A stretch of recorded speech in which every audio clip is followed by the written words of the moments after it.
the accent. Right. So all of us, I suppose, wish for some kind of understanding about what this thing that we're going through is about, this life. And a lot of us may be really craving for some kind of quiet, some kind of peace. Some will have some tremendous curiosity about Buddhism, maybe. About, Buddhism. There's a seat here, sir, if you want to sit closely. There may be many reasons we're here, but I think it's a cause for rejoicing that there are so many of us here. And with this reopening, in a sense, of Tushita after a 2-month break, although we did have this wonderful teaching almost 2 weeks ago. Yeah. So there's that sense of community, a sense of what we call a sangha, spiritual community, which is said to be extremely important. It's quite hard to engage in spiritual endeavor on one's own, usually, especially in the beginning. So to be able to come here and practice, investigate together is something wonderful. So we should be happy about that. We can rejoice.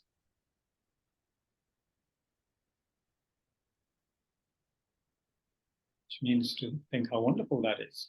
Many people in Delhi right now, just taking Delhi, 24, 25 million jitne bhi log hain in the Delhi wider region.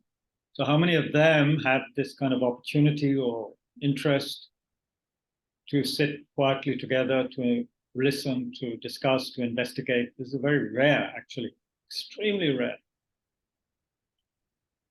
So people are just carrying on with their lives to survive, many to survive, many just carrying on in the same old way. They don't need to work all day to survive, but we just pass the time with all of our distractions, which from a spiritual perspective is a kind of a living death, taking us further and further away from waking up, from liberation, from understanding. So the fact that we're here, again, I'm saying, wonderful. You should be happy. Don't regret having, not gone somewhere else or doing something enjoyable or going to the movies. Be happy that you're here, now that you are here. And that goes for our friends online as well, who with a flick of a switch could change to another channel. Millions of other things you could look at on YouTube.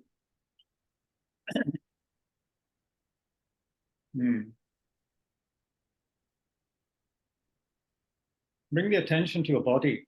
Body is what we have. Our so-called mind, awareness, consciousness is inhabiting, it appears, this so-called body. So how does your body feel right now, sitting on the cushion or chair? Can you feel anything? Any sensations? Anything at all? Because if you don't, then one might say, how do we know we even have this body, so-called body, if there are no sensations?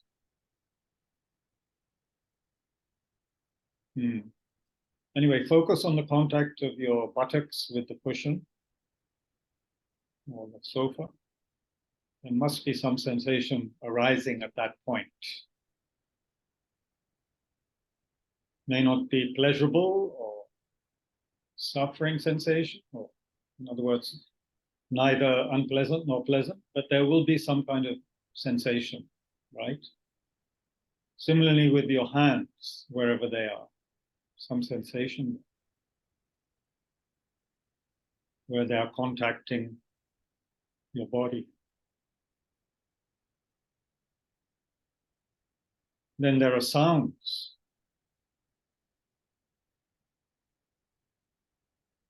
Sound of the fan, maybe the subtle sound of the AC at the back. Maybe you can hear your own breathing.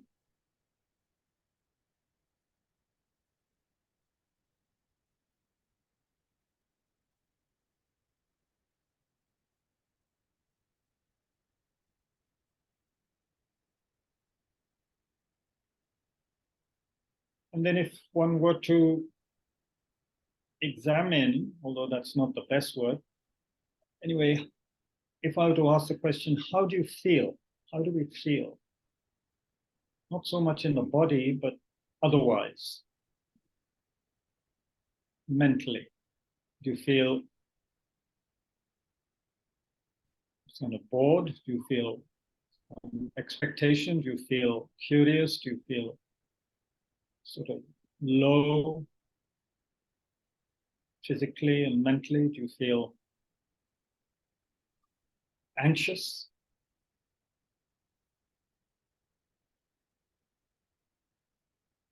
Is the mind really somewhere else? Not here, not yet here, right here? If so, just be aware of that.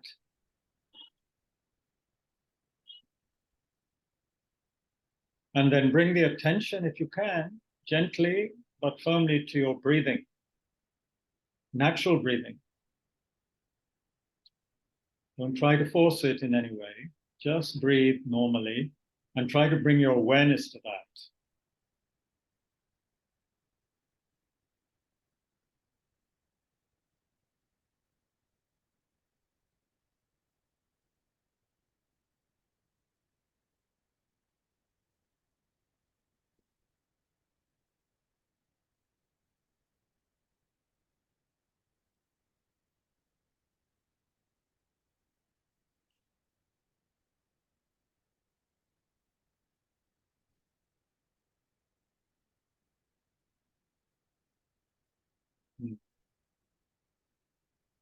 Don't try too hard, just a gentle awareness.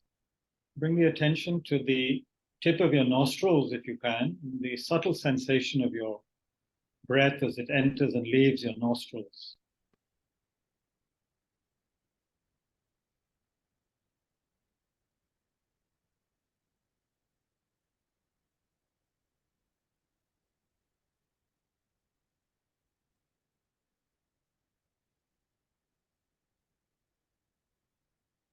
That's difficult, then pay attention to the movement of your abdomen as you breathe in and out, rising and falling of that.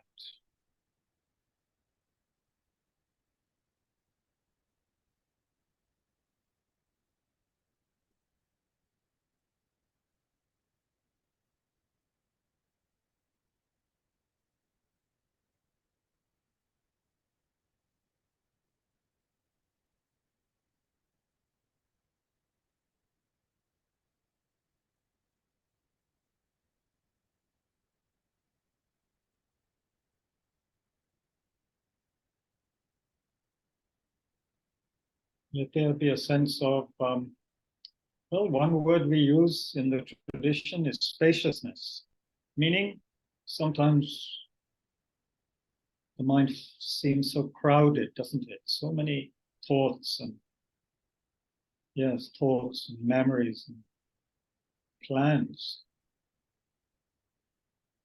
Let there be a sense of letting go of that, and just being with the breath and the sense of letting go and relaxing as you breathe out. Real sense of letting go with the out breath.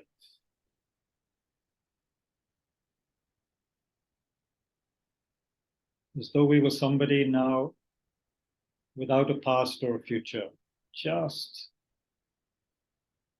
the breath in the present moment.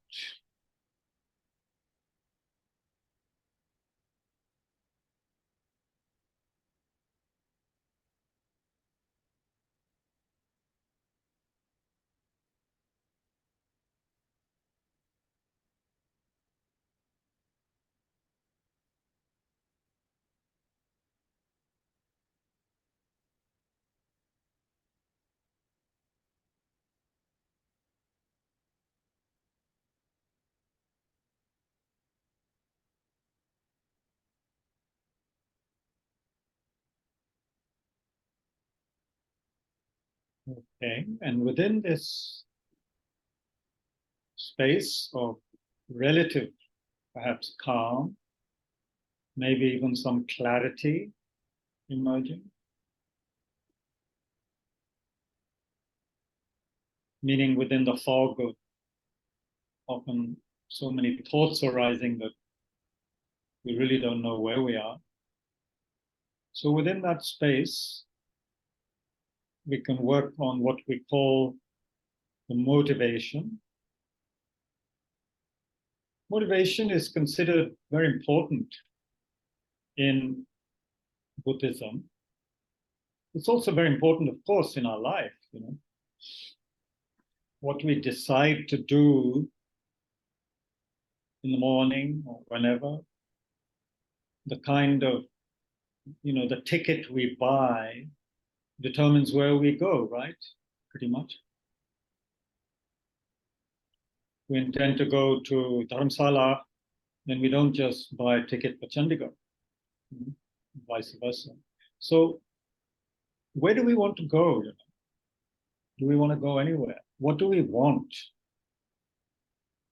Okay, so it's very clear we want to be secure, happy, comfortable, maybe, most of us.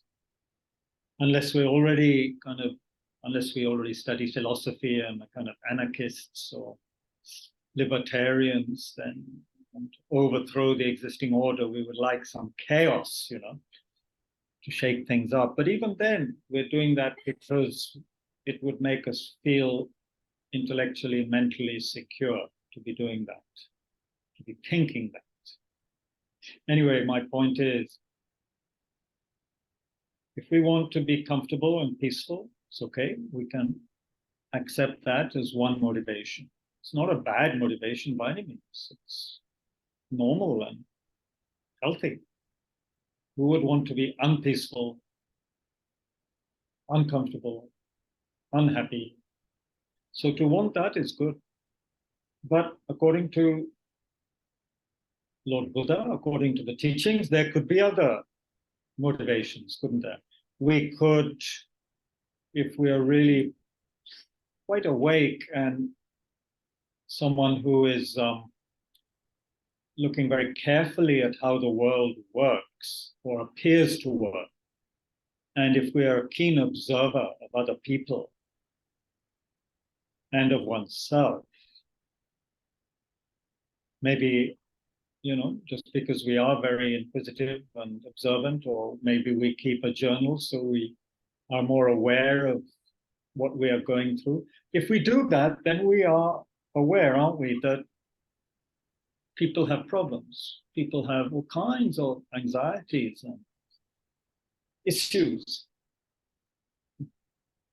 dissatisfaction, as well as, of course, joys, pleasures. But we will see that life is quite complex and that mind is capable of taking us in all kinds of directions. I hope we've had that experience already in our life. I think we're all old enough to have gone through this, seeing how our mind can take us either in a very, very positive, almost joyful direction sometimes, but also it can take us down into the pits.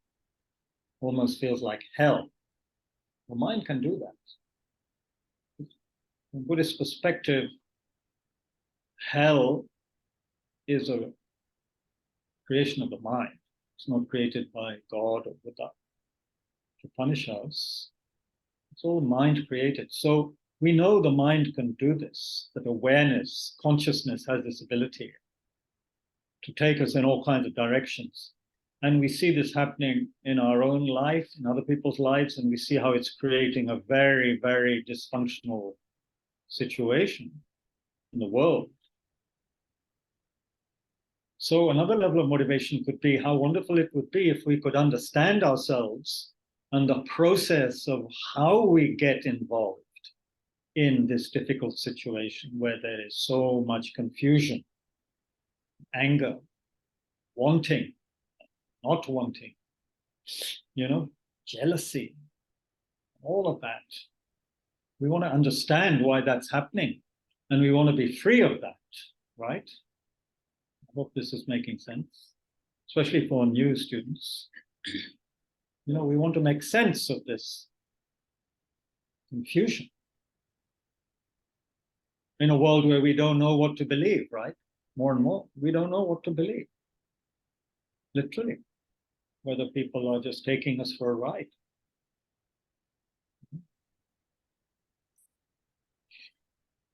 So the motivation here is how wonderful if one could create the causes to be liberated from all this mental confusion, mental garbage, which is creating so much suffering in myself, in others, and in the world. It's what we see everywhere, and even to the extent of destroying this planet, which is absolutely crazy. So this is the motivation of renunciation, in the sense wanting to renounce the causes of suffering, the causes of the ignorance that creates all these problems. The anger, the attachment, the jealousy, the pride, all of that. What's the root of it?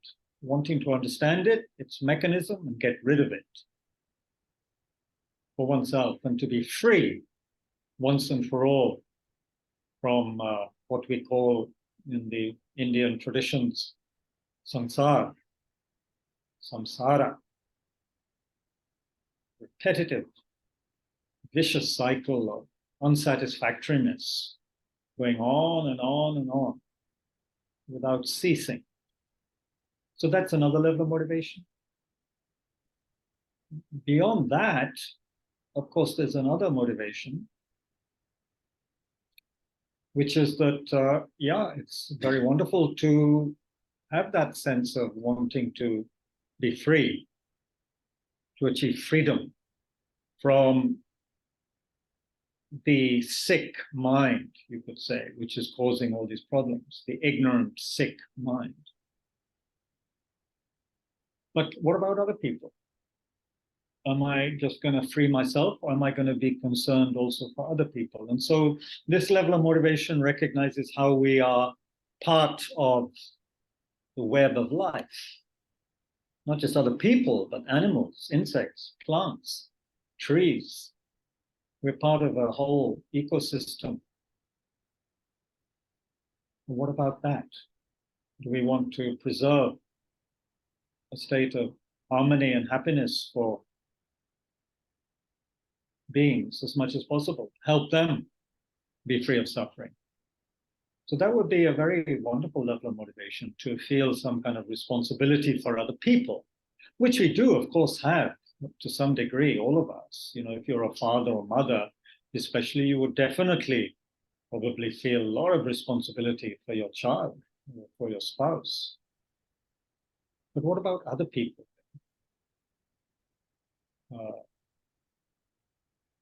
Even the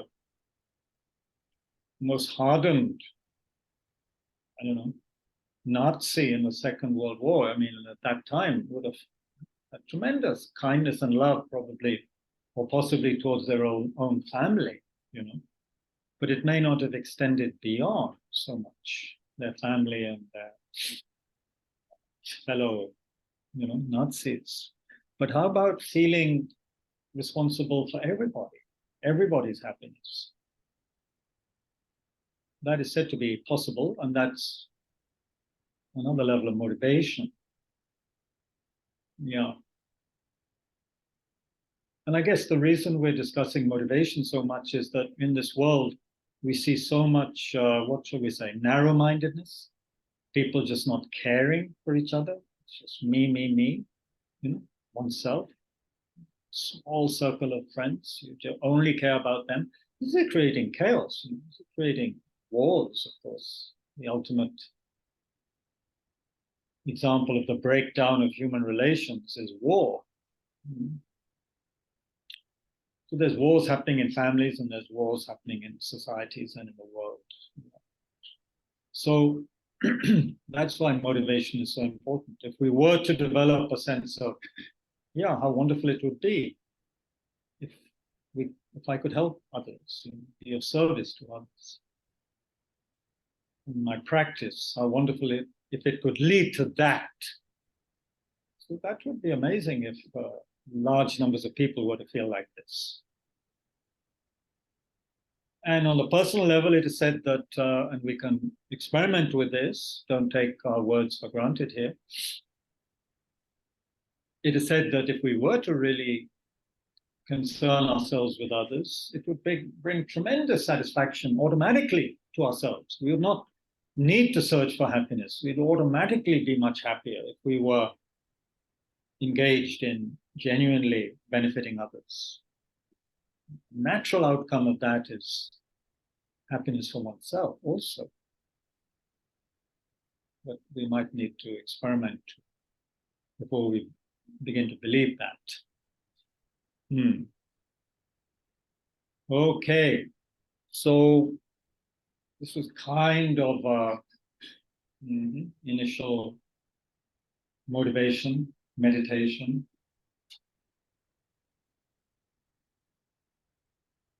Yeah, hope no. If anyone's sleeping already, that's fine. I don't mind.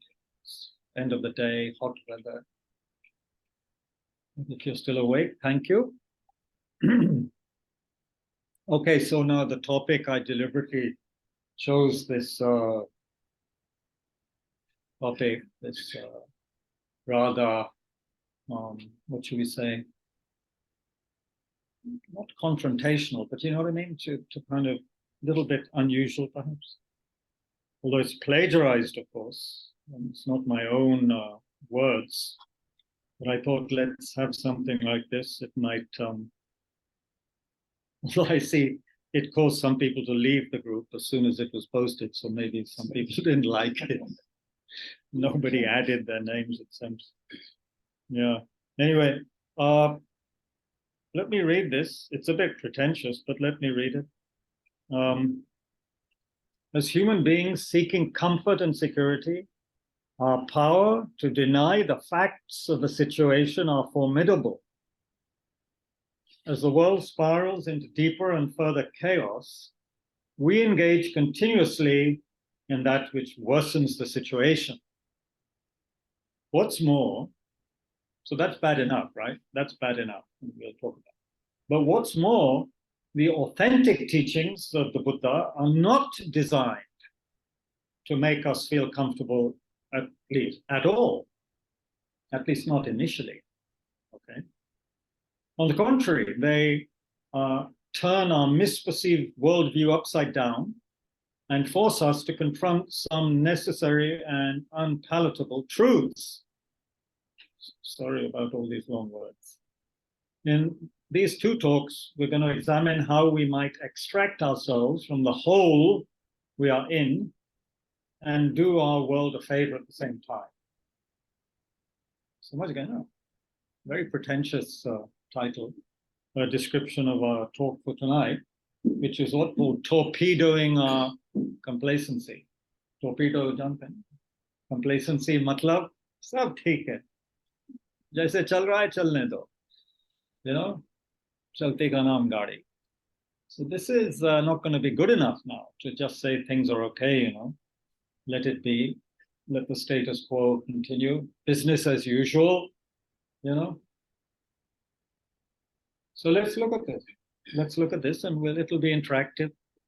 We'll have some discussion, of course. But let me just set the scene. I don't know how many of you, do any of you ever look at the Guardian newspaper website on your smartphones? Have you heard? Anyway, there's this newspaper, it used to be called the Manchester Guardian. I think it started in the 19th century. And I believe it probably has the best coverage on environment, climate change, climate crisis of probably any newspaper in the world. It puts a lot of energy into that. You know? Wow, is this a special drink coming? You're so kind, sir. Kya hai? Green tea. Not my favorite, but you are very kind. And aapne honey bhi dal diya. Many thanks, sir. Yeah. The other reason for having that motivation, of course, to be responsible for others is because if we actually think about it even for half a minute, most of the happiness we have in our life is due to the kindness of other people. Yeah. And if you get any kind of happiness or pleasure from your body or your life, we have to thank our parents to start with. Even if we hate them, we have to thank them because where did our body come from? I think we all know the facts of life. So we can be grateful continuously to other people. Without them, we are nothing. Literally, we're not here, without other people. It's just continuous, the benefit we're getting from other people. Continuous benefit. Everything, absolutely everything. The cushion you're sitting on, the AC, the walls, the microphone, everything. Technology. It's all due to other people. Yeah, and Tushita survives because of people, right? So there's no point. Wouldn't be here. No Tushita. There's no people interested. So anyway, wanted to say that. Now, so we've had the introduction, the meditation, the motivation. I actually made some notes today so that my talk wasn't too rambling and without thread. So, challenging times. Do we agree? The reason I mention The Guardian is that it mentions that there's a climate crisis. It's actually one of the things you can click on. Environment, climate crisis. Some people don't accept there's a climate crisis. A lot of people are in denial. Okay, weather goes up and down. We had ice ages, okay, it's getting warmer for a while, But look around.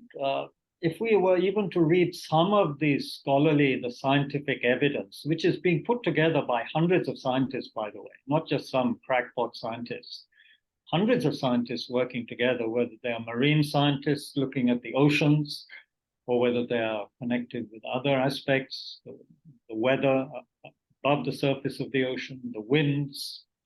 It is just terrifying what is happening right now. I mean, terrifying is the right word. One might think if someone is in their 60s or 70s or beyond that, TK, I don't have much longer to live, so I'm not going to face much. But, you have friends, you have children, you have people who have children, grandchildren. What are they going to face? Arctic is melting, Antarctic is melting, so less sunshine is reflected, everything gets warmer, ocean levels rise, havoc in coastal cities. Some islands already have gone underwater, small islands in the Pacific. I mean, things that we took for granted up to now, and which we were taught in school, for example, during geography lessons, like the Gulf Stream, this stream of warm water past the British Isles into the Atlantic. That's about to perhaps stop operating. There won't be a Gulf Stream anymore, with drastic consequences for world currents and therefore world climate.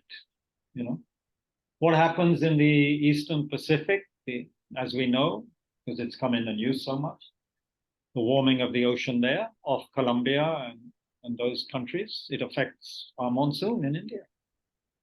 The glaciers, which we depend on for our rivers, they're drying up. Do we know that? They're getting smaller.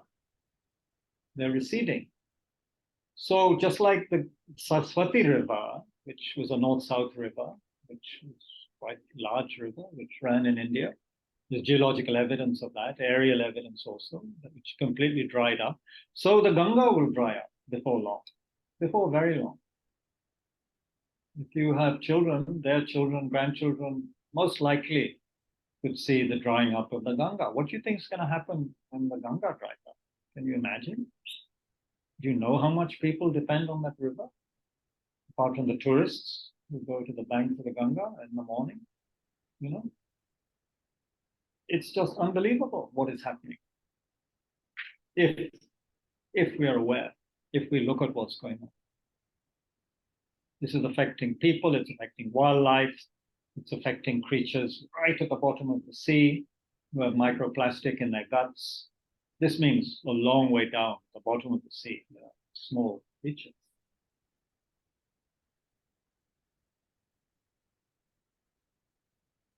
we're very privileged here in this part of Delhi. When I look out of my balcony at home, there's only trees. This is amazing. But how long does it take for a tree to die?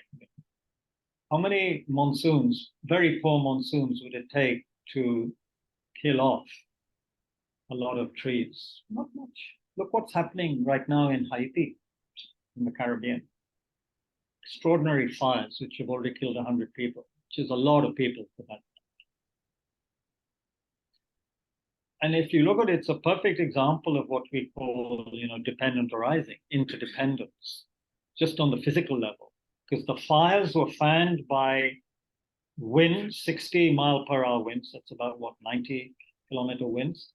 Why? Because there was a hurricane happening 200 kilometers away. That's creating the winds that created the fire to move so fast that it caught people unawares. And up to now, already 100 people dead.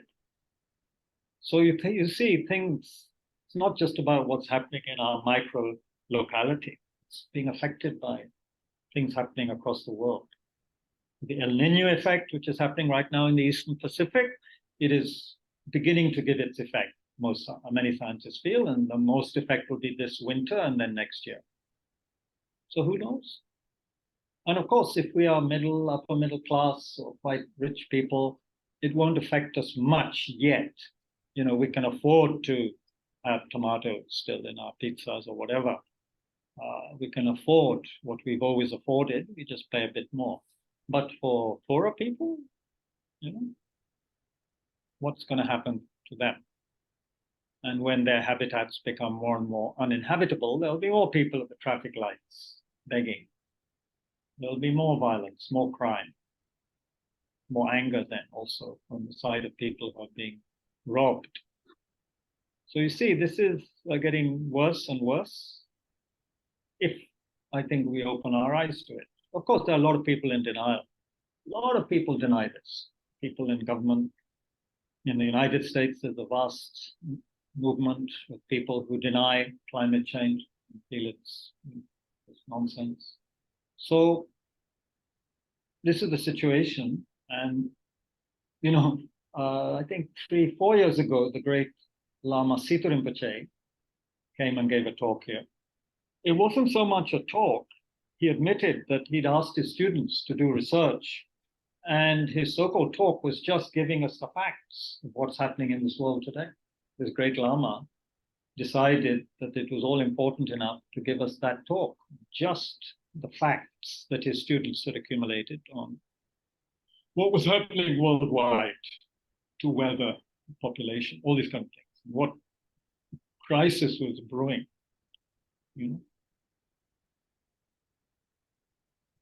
And anyway, I was in Himachal recently, very happy in Dharamsala, where there was enough rain, but not too much, but just 50, 60 miles away.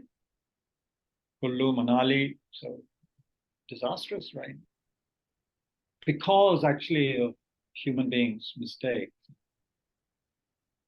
Wanting to put in the extra, lane on the highway, etc., resulting in massive destruction.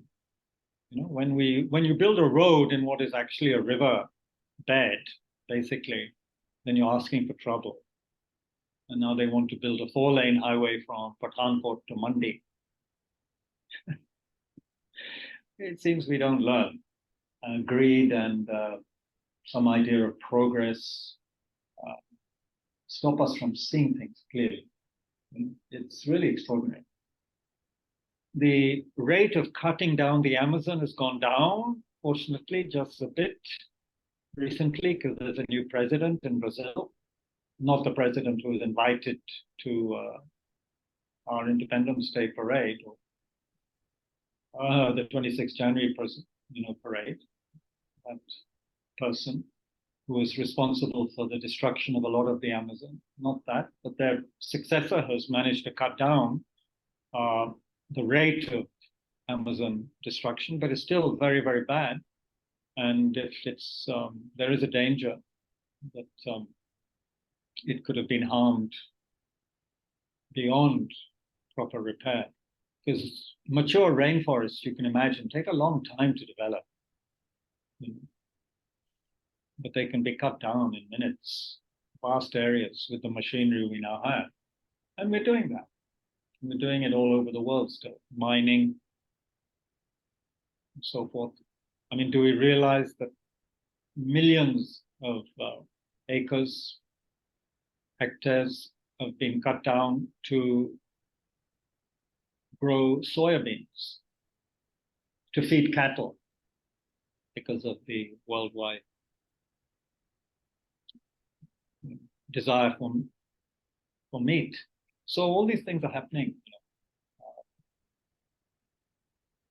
It's a very difficult situation. We're not using our human wisdom to deal with the situation. We have the facts. We have all the facts, I think. We have brilliant scientists and some very humane, good scientists, I believe.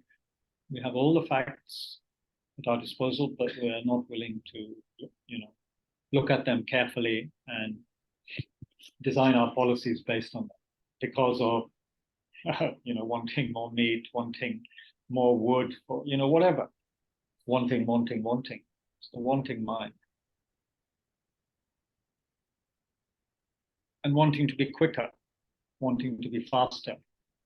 This is happening so much. So I want to quote something which the old students can go to sleep now because you've heard this before, but new people can listen to this. I call it my modern mantra. We have a lot of mantras in Buddhism, especially in Tibetan Buddhism, which is the Vajrayana tradition, tantric tradition, so many mantras. But this is a modern mantra we need to remember, which I'm about to recite, because we could take it apart and see how relevant it is.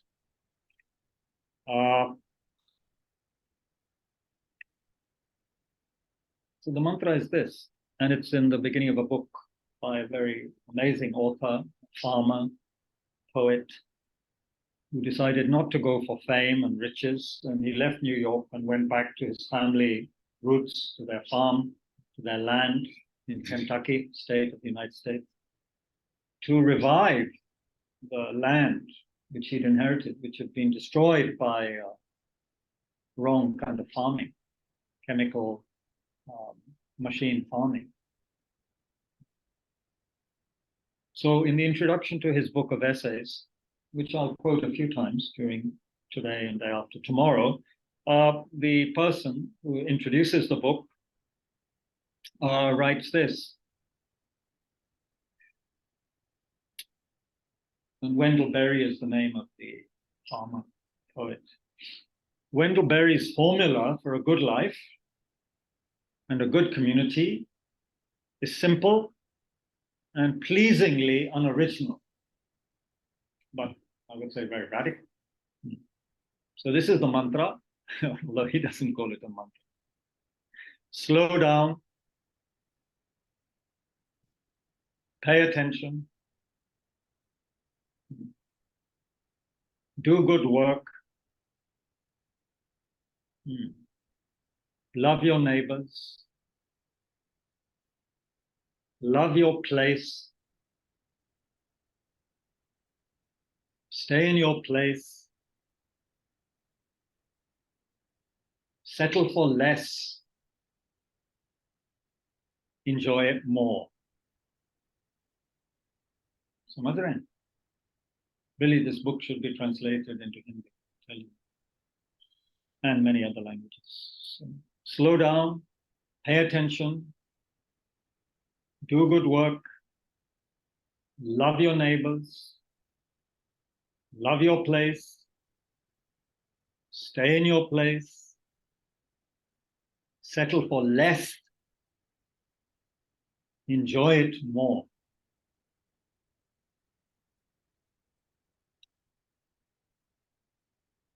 You're getting a hint of what this person is talking about, right? We're doing the opposite, totally the opposite a lot on a societal level. We're not slowing down, we're speeding up. Everything is designed to speed up, right? There are some young people here who may never have written a letter in your life, or a Christmas card, or a Diwali card. Okay, you can do it quicker some other way. You don't have to write it, put a stamp on it, go to the post office, stand in the queue. ये तो करना ही नहीं पड़ता है ना. E-card, yes card, वो card, and then 4 lanes, bullet train.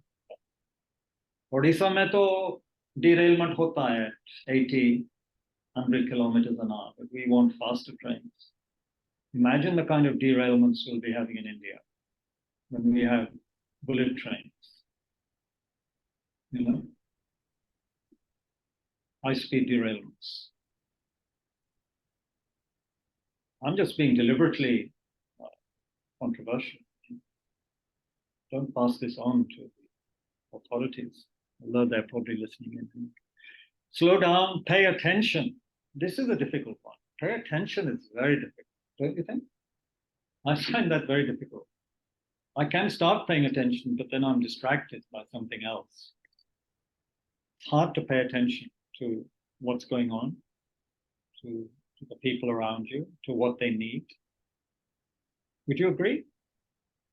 I think it's hard to pay attention. There's one story of the Dalai Lama. It's very nice. Here he is. He was in his maybe 50s or 60s then. Now he's 88, of course.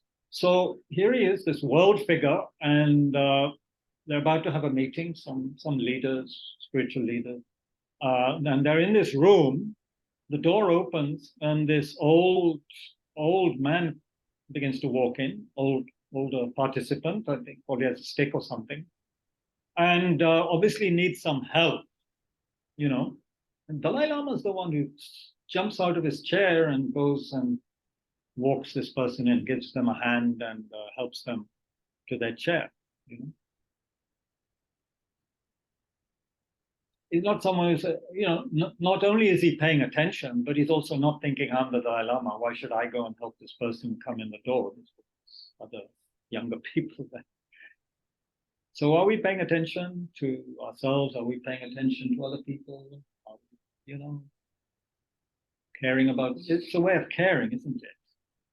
The great works of literature, of art, architecture, or the people who grow up into relatively sane human beings, they are the ones, aren't they, who have been the object of good attention, whether they are a building or a human being. Someone has attended to taking care of that building or that person, to make it beautiful or to help a child by paying attention. Would you agree? Most of us here are not maybe fathers and mothers, but we can still agree that, would you agree that paying attention to people, your partner, your wife, husband, is helpful?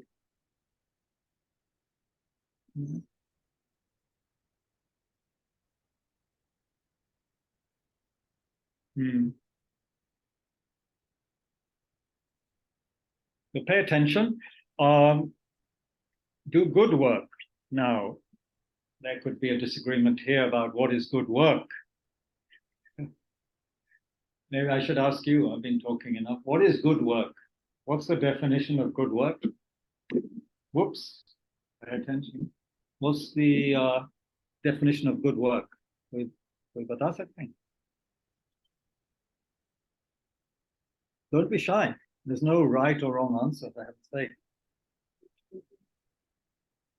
Excuse me, could someone echo that?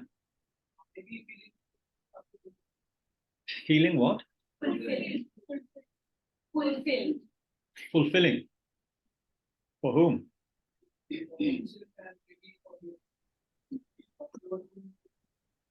Kabirji? Yes. Work which helps one and others. Work that benefits Helps, oneself. Yeah, that benefits oneself and others. Okay. just benefits people, is it? The word I wanted to use was uplift. Uplift. Uplift oneself and other people. Yes, uplift in every which way. Every which way. Physically, emotionally, spiritually, in every sense. Okay. Okay, that sounds good. And should we be thinking of something else as well?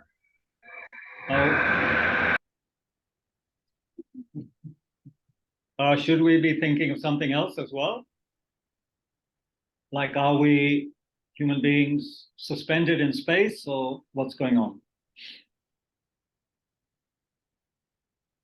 Hint, Guardian newspaper. No? Benefiting the environment. Well, yeah, I think we have to remember what we are doing to the environment.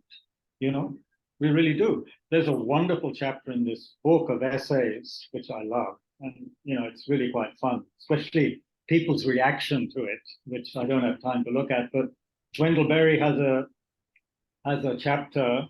And when was it written? It was written quite early, you could say, 1987. It's a little bit time. But he says, why I am not going to buy a computer. And he makes a mistake of speaking about how his wife acts as his secretary and does a lot of work for him. So he gets a lot of letters from people saying, oh, you're treating your wife like a slave, da, da, da, da, da. And so it's a very interesting chapter. But then he says, and it may not, we have to see it in context again. This is 1987. That's almost 40 years ago, isn't it? Yeah, it's quite a long time ago. So, but I still agree with what he says, basically. He says, look, why do I need a centralized computer system to alert me, for example, to environmental crises? That I live every hour of every day in an environmental crisis, I know from all my senses. Why then is not my first duty to reduce, so far as I can, my own consumption? Anyway, he's someone who's very much in tune with what's going on. He's a very careful, attentive farmer who's been looking at how modern American agriculture has destroyed the fertility and the goodness of the land, as far as he's concerned. Of course, he's a bit unusual. He still uses horses to plow, or did, instead of tractors and so forth. He's a bit unusual. But yeah, good work. Good work. Anyway, maybe on Thursday I'll also quote Schumacher, an amazing economist who wrote a classic book, Small is Beautiful, subtitled Economics as if People Mattered. He wrote that in the 70s. And he speaks about how Buddhist economics would be something that is not just about multiplicity of wants, needing and wanting more and more, but in the refinement and development of character, one's character. So good work would be perhaps also that kind of work which helps us develop character, meaning good, wholesome character, and not just multiplying our wants, multiplying what we need to dig out of this earth, increasing our need for fossil fuels and so forth, that would be good work.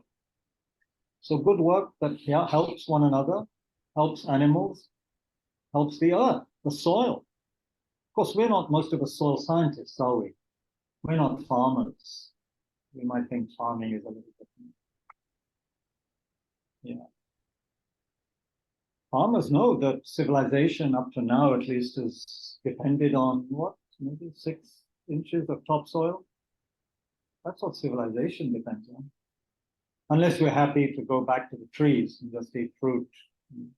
Even bananas, I guess, still depend on having some kind of good soil. We depend on good soil, civilization.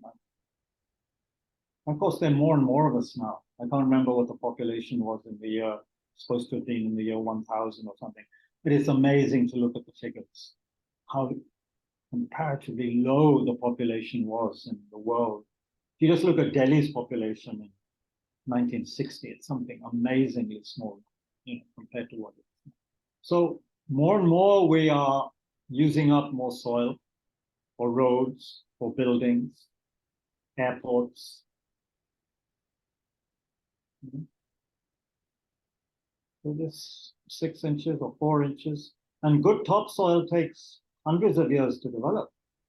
If you destroy it with chemical agriculture and all of the fast, destructive modern methods, it takes centuries to get that back, at the scale that we need. So good work would be something that takes that into consideration. I would submit, and you're of course free to disagree. You must disagree.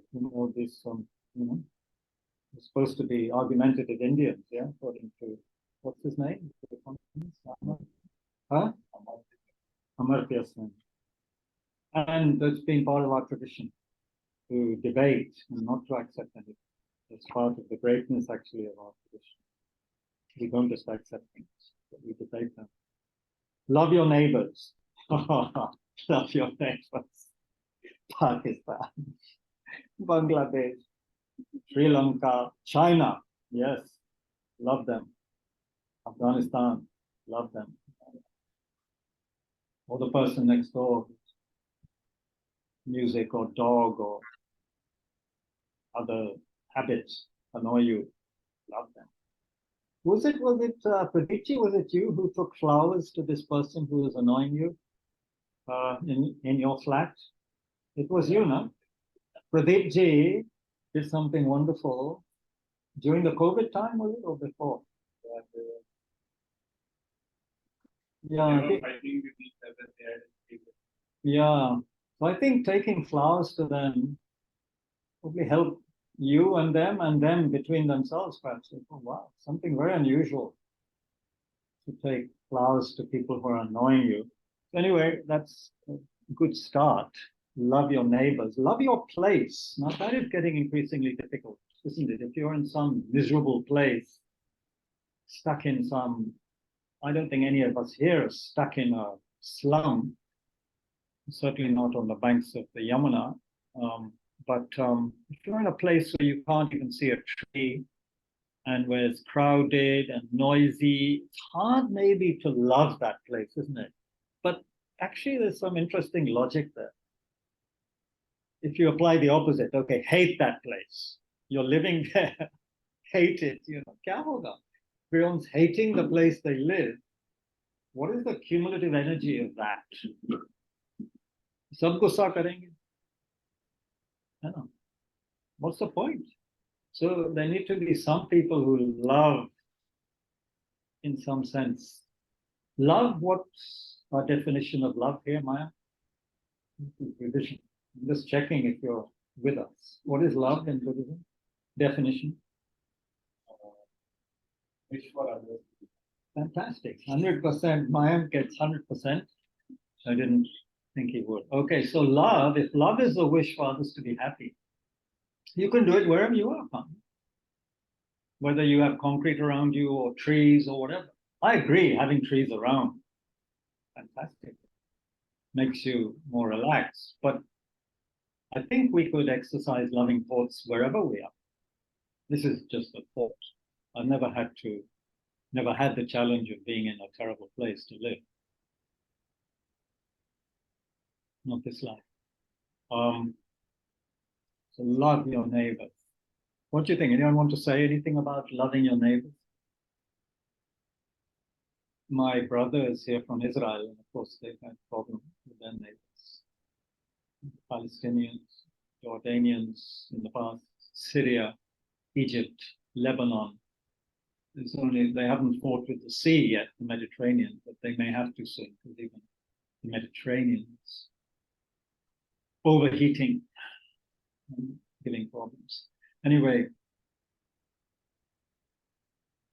people have tried to love their neighbors in Israel, by the way, historically, but a lot of it has stopped due to the violence, due to the inability of just getting across to go and talk to Palestinians. which my brother and some of his friends used to do. Now they just can't do that. So it's, in some ways, harder to love your neighbors now.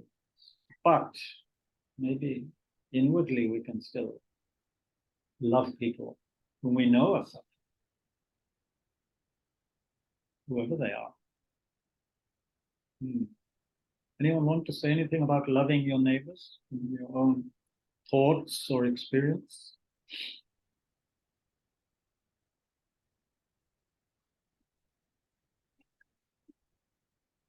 Your mother-in-law, it's one of the hardest things I know. The hardest. It is still the hardest. Acha, any success? Yeah, of course it's a success. And now we are in communication. We are moving together somewhere out also. We are having very little disputes. Very little. Okay, so Abhilasha ji. Still loving. Yeah. It is very difficult. Because I feel she is the worst selfish person in the world. She never loved me. What I felt was. Does she love you now? No, I don't find she loves me, but she finds me comfortable to talk, and that's why we are together. Great, great. So, at least we have stopped disputes. So Abhilasha ji, who is I think also hoping to be a part-time volunteer at Tushita, has had some success from her side in loving her mother-in-law. Though it's not yet fully, what's the word? Reciprocate. That's wonderful. Anyone else? Just in general, your personal experience or what you feel about this issue. Do you think loving your neighbor is a good idea? Possible? Neighbors are getting their work done totally because they own a hardware store, so they're getting all the materials also practically free all the time. Windows, doors, helmets. So Between the work has been going on for 1 month. Yesterday they put some water into there.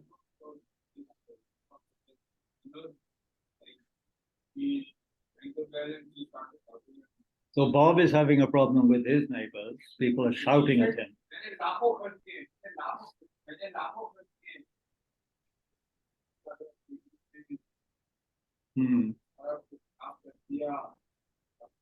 Anyway, so this is a challenging statement, yeah? Love your neighbors. Of course, it's there in the Bible. It's and actually Wendell Berry is a Christian person. So anyway, something to think about. Then he says, yeah, love your place, stay in your place. Stay in your place. It's all very well for him in Kentucky. He's working on his land. He has space, presumably. He finds satisfaction in restoring his land to good health, growing some of his own food and so forth. That's wonderful. Living that pace of life far away from big cities and suburbia and having, yeah, some kind of space. But what about us?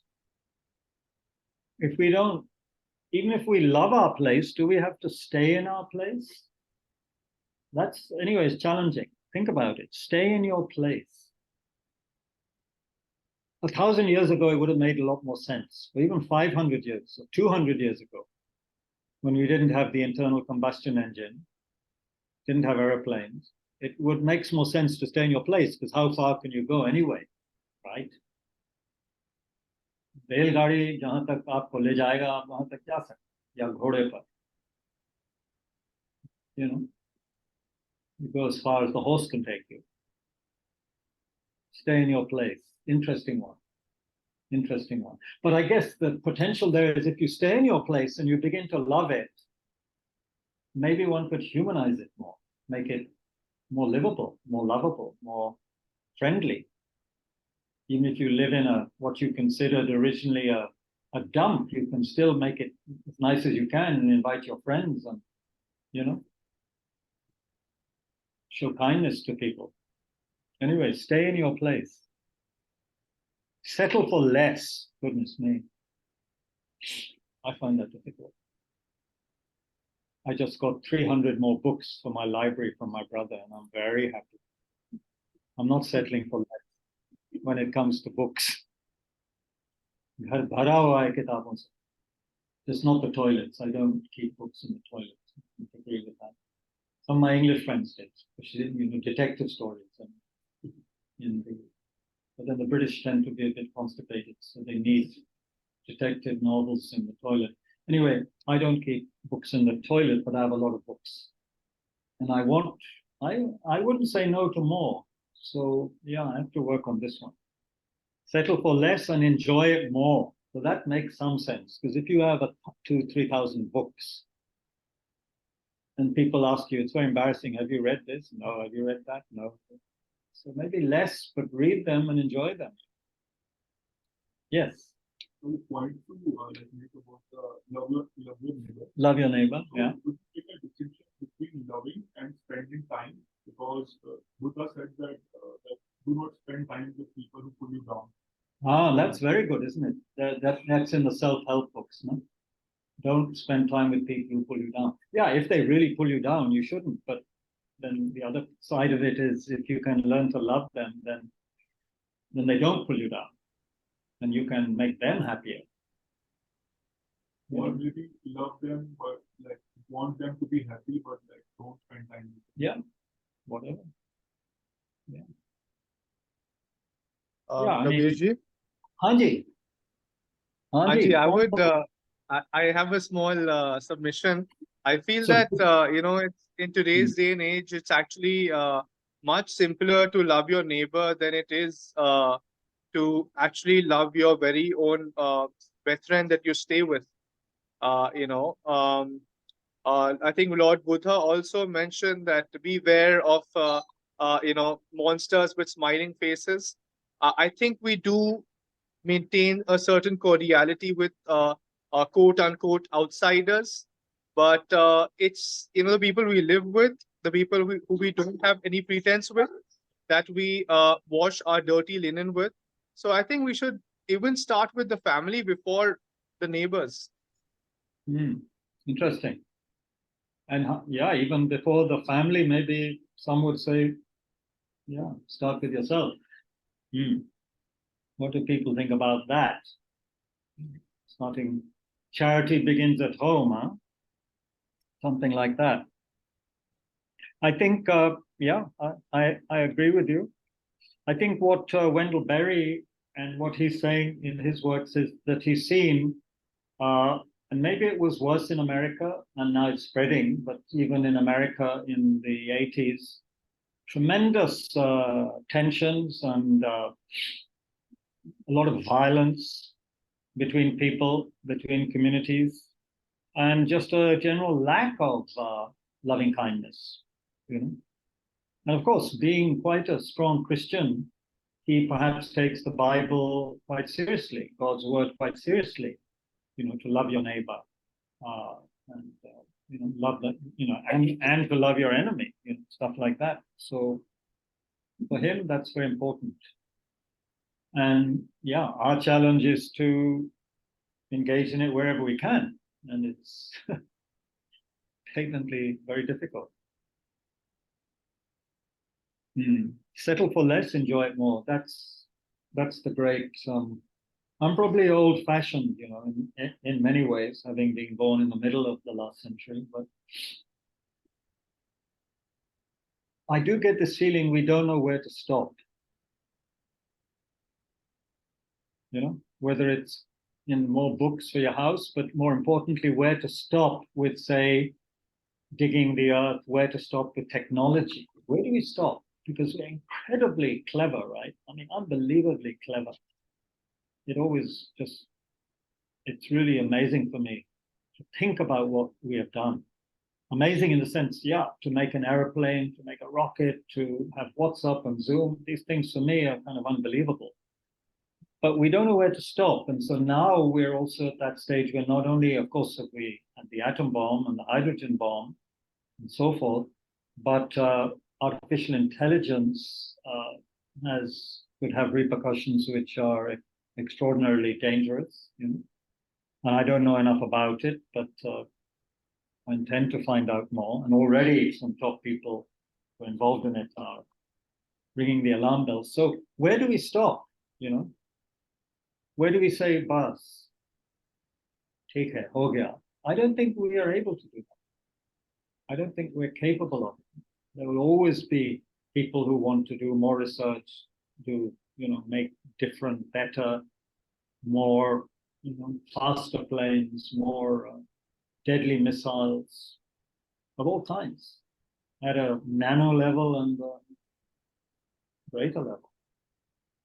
It's some of these things came up, of course, in the Oppenheimer story, in the Oppenheimer film, which we may look at. Where does one stop? It seemed like Oppenheimer himself wanted to stop with the atom bomb, realizing to some degree how portentous and destructive it was. But once it was in the hands of the military-industrial complex, it started making thousands of warheads and then the hydrogen bomb. And now we can, of course, destroy ourselves many times over. And we might get close to it if the Buddhist prophecies are to be believed. There could be a lot of destruction at some point in the future.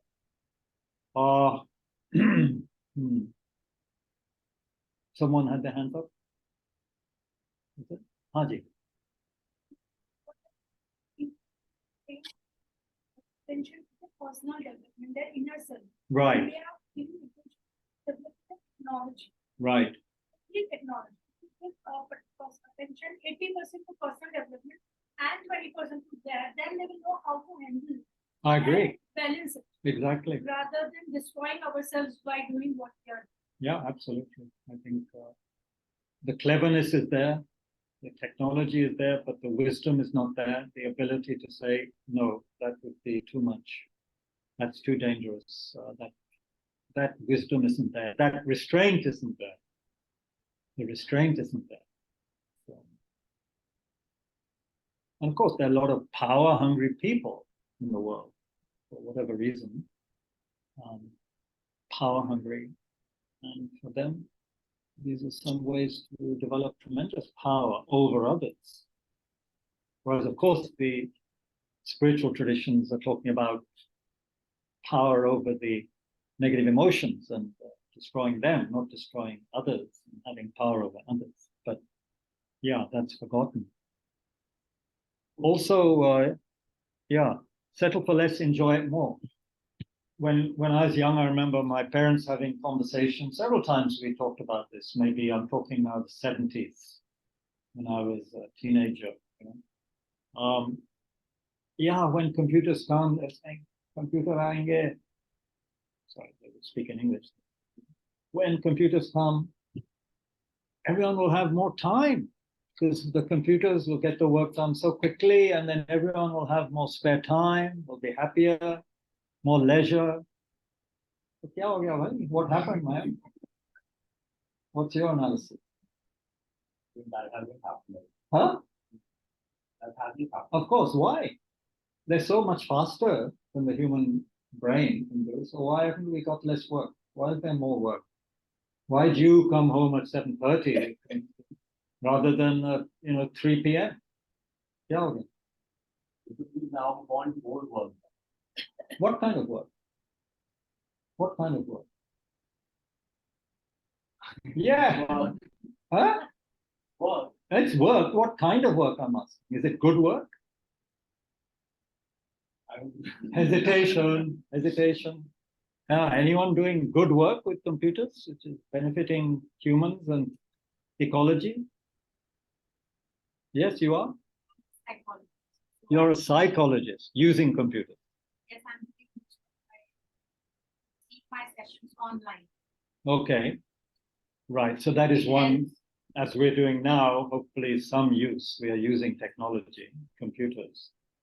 But of course, because it's so fascinating and all, we could go on and on and on and not stop on time. But I mean, it's interesting, isn't it? How we thought logically computers should cut down the amount of work, and then you can have other creative things that people can do. They can have more leisure, and they can, read good literature and enrich their souls, and uplift themselves. Who are they? So this what happened is like with computers, the Ah. distribution of wealth has come into like only a few people's hands. The people like because they don't have money, they want jobs. Yes. Although like computers will do the work, but still people want jobs, and because they want jobs, they put in extra work because jobs they have become necessary. And few people who have become rich, has become better for them. But for vast majority, it has become that because they don't have money. If they had money, if that wealth was with everyone, they didn't need to work. True. There are people who work such long hours, I think, just to earn a few hundred rupees a day, and to see how small shopkeepers or street vendors, how hard they work to put out their stuff in the morning and then pack it all up at night. I've seen this in Delhi and Bihar and other places. It's just extraordinary how much effort and time goes into things for not earning that much. That's okay. But I'm just interested that we thought technology would be the answer, but it seems we've got other things wrong. We haven't been able to create a balance in our lives at all, most people. It's something to think about and think very hard about, because if we go on like this, according to some, we're already gone too far. It's just too late, sorry. Even if we don't blow ourselves up, we've already done enough damage to our planet that it's just going to get worse and worse and worse every year. That's what some are saying. Already past the tipping point. Of course, we can still do what we can to, lead kind and loving lives so that the time we have left is bearable. But it's going to get a lot more unbearable for many people. So how are we going to behave in that situation? This is a challenge for us. And many people want to just deny it, because that's the easiest thing.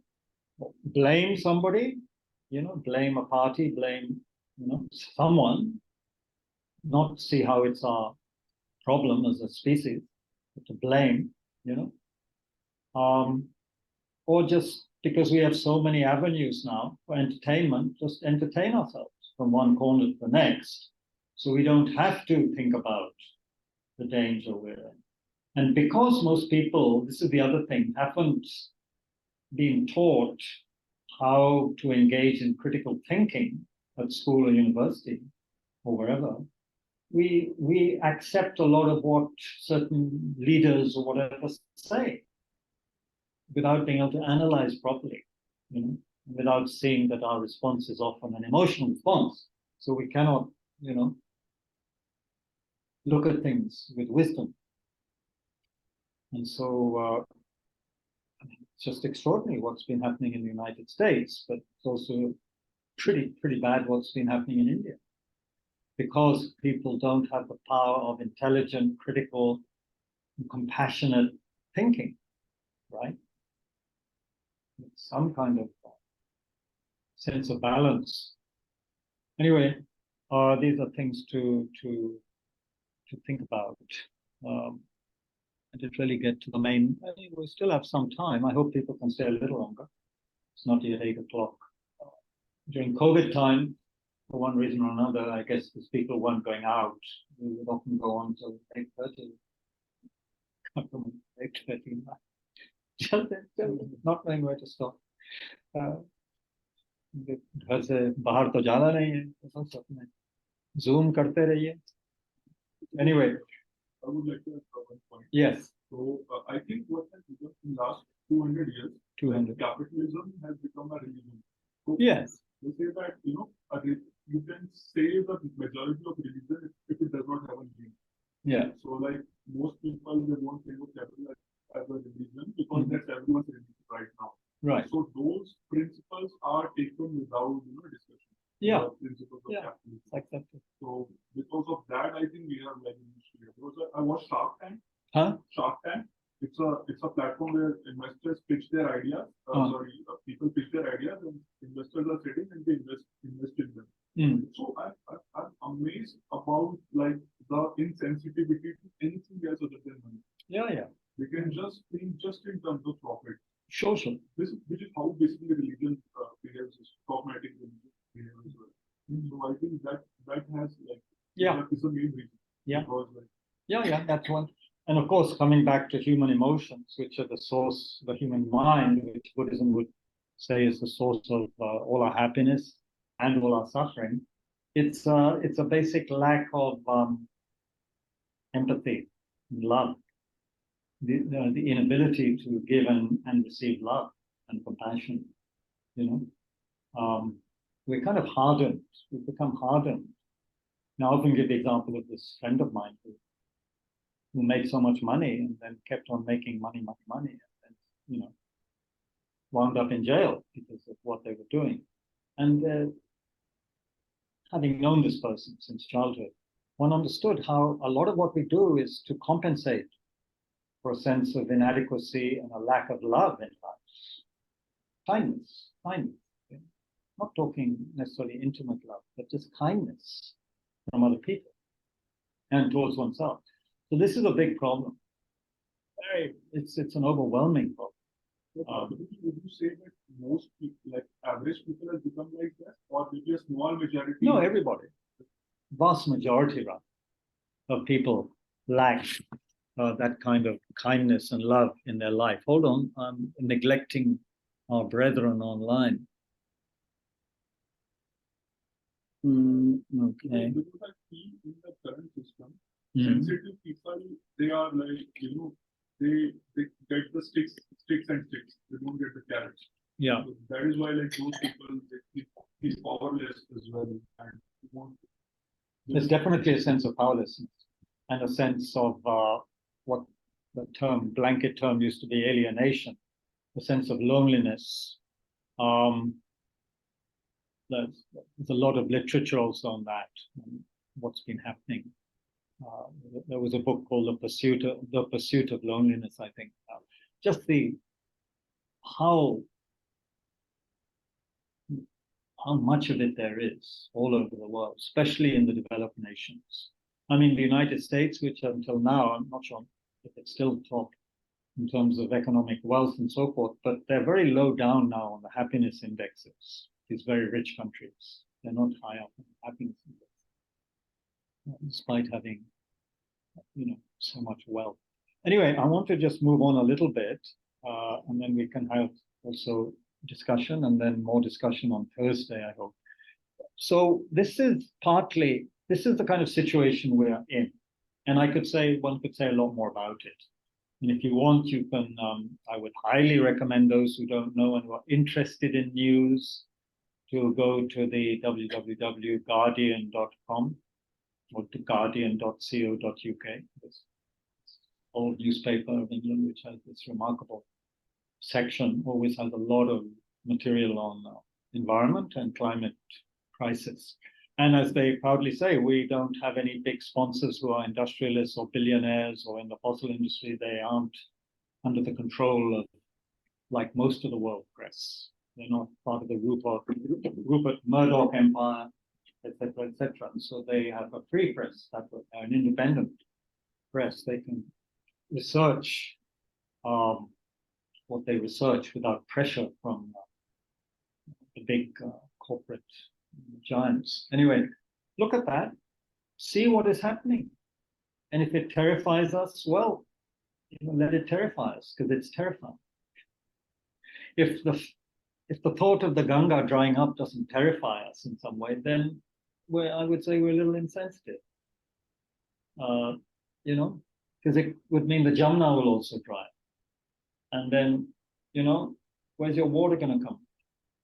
Where's your water coming? We need a lot of water in Delhi. Right now, we are grabbing water from around. That's what cities do all over the world. They depend on the hinterland, electricity, water, everything. Often leads to degradation of life around that city, quite apart from inside. So, we should be. However, my point now that I'm going to make is we can't just say, okay, so now I want religion.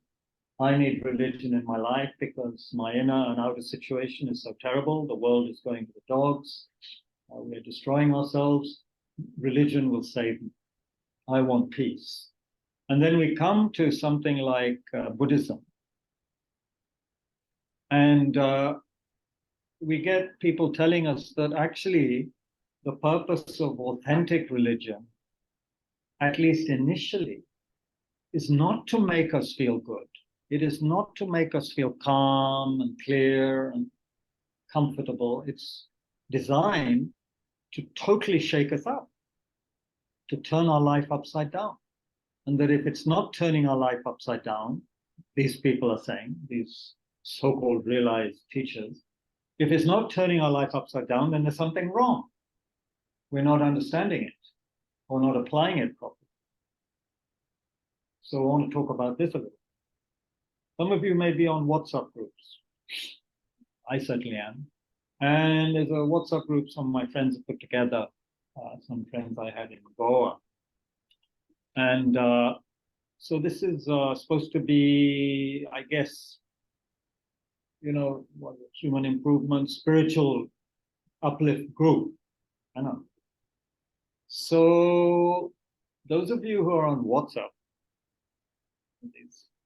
probably know that there are people who will send you messages very regularly, kind of so-called spiritual messages with a good morning at the end.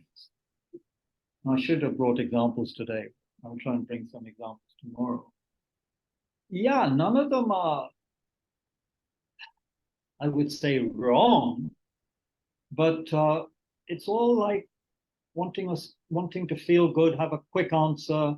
There's a formula to get happy or wise quickly, And in this group, it's really weird. People post all this stuff, but never discuss it.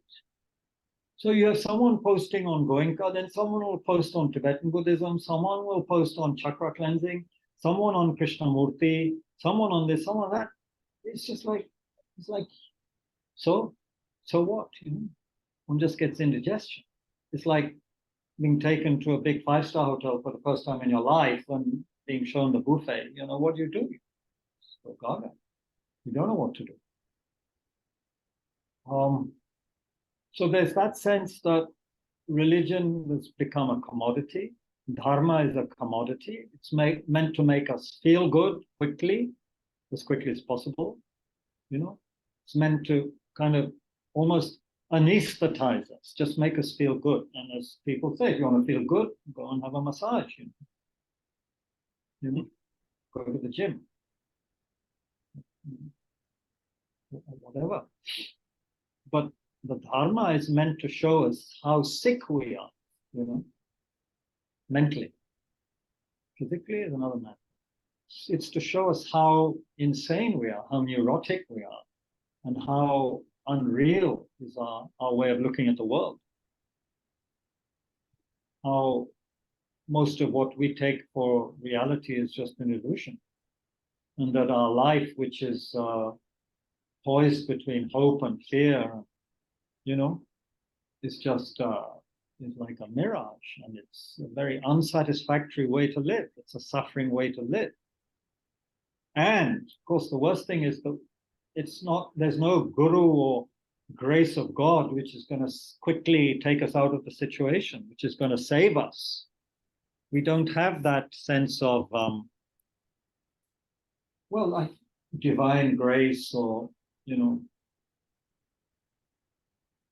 miraculous freedom from one's difficult situation. Let me read a bit of the person I've been plagiarizing from.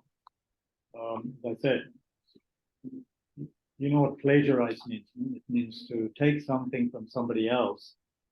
And of course, when it's done in a not very good way, you pretend it's your own idea. It's very tricky. There's nothing new, right? So the aim of far too many teachings these days is to just make people feel good. And even some Buddhist masters are beginning to sound like New Age apostles. Their talks are entirely devoted to validating the manifestation of ego, endorsing the rightness of our feelings, neither of which have anything to do with the teachings that we find in the core teachings of the Buddha, fifth instructions. So if you're only concerned about feeling good, you're far better off having a full body massage or listening to some uplifting or life-affirming music than receiving Dharma teachings. Now, these Dharma teachings, which are definitely not designed to cheer you up, You heard it right. Definitely not designed to cheer you up. On the contrary, the Dharma was devised specifically to expose your failings and to make you feel awful. How dreadful. How dreadful. Who would disagree with that? There must be someone who disagrees with that. Partially it's right, but like partially because when the presence of the master and Dharma, there is a peace also that you get. वो peace के बारे में मत बोलिए यार. इसको देखिए. It was the Dharma was devised. Guru को मत. Don't bring the Guru in right now. And also let's hear from some other people. The Dharma was devised specifically to expose your failings and to make you feel awful. Like these mirrors you see in certain places, which I've seen some mirrors which are not ordinary mirrors. They enhance your face so you can see every single line and pimple and blemish in your face. I think models must be using these mirrors. So you can put the makeup on in a way that disguises everything. So the Dharma is supposed to be like that, expose who we are with our aggression, our wanting, our greed, our jealousy, our pettiness, our pride, our ego, all of that, our fear, our hallucinations, our imagination, all of the stuff. It's meant to highlight it. And if we think, we're also, some of the teachings are like a real slap in the face. Like the teaching that says that if you are somebody who is only concerned to practice Dharma for the happiness of this life, and you're not thinking about future lives at all, then you're not even a Dharma practitioner. Then you cannot call yourself a practitioner of Dharma. However kind or nice you think you are, clever, you're not a Dharma practitioner, according to Atisha Dipankar, who was one of the great Buddhist masters of the 11th century, who also helped rejuvenate Buddhism in Tibet.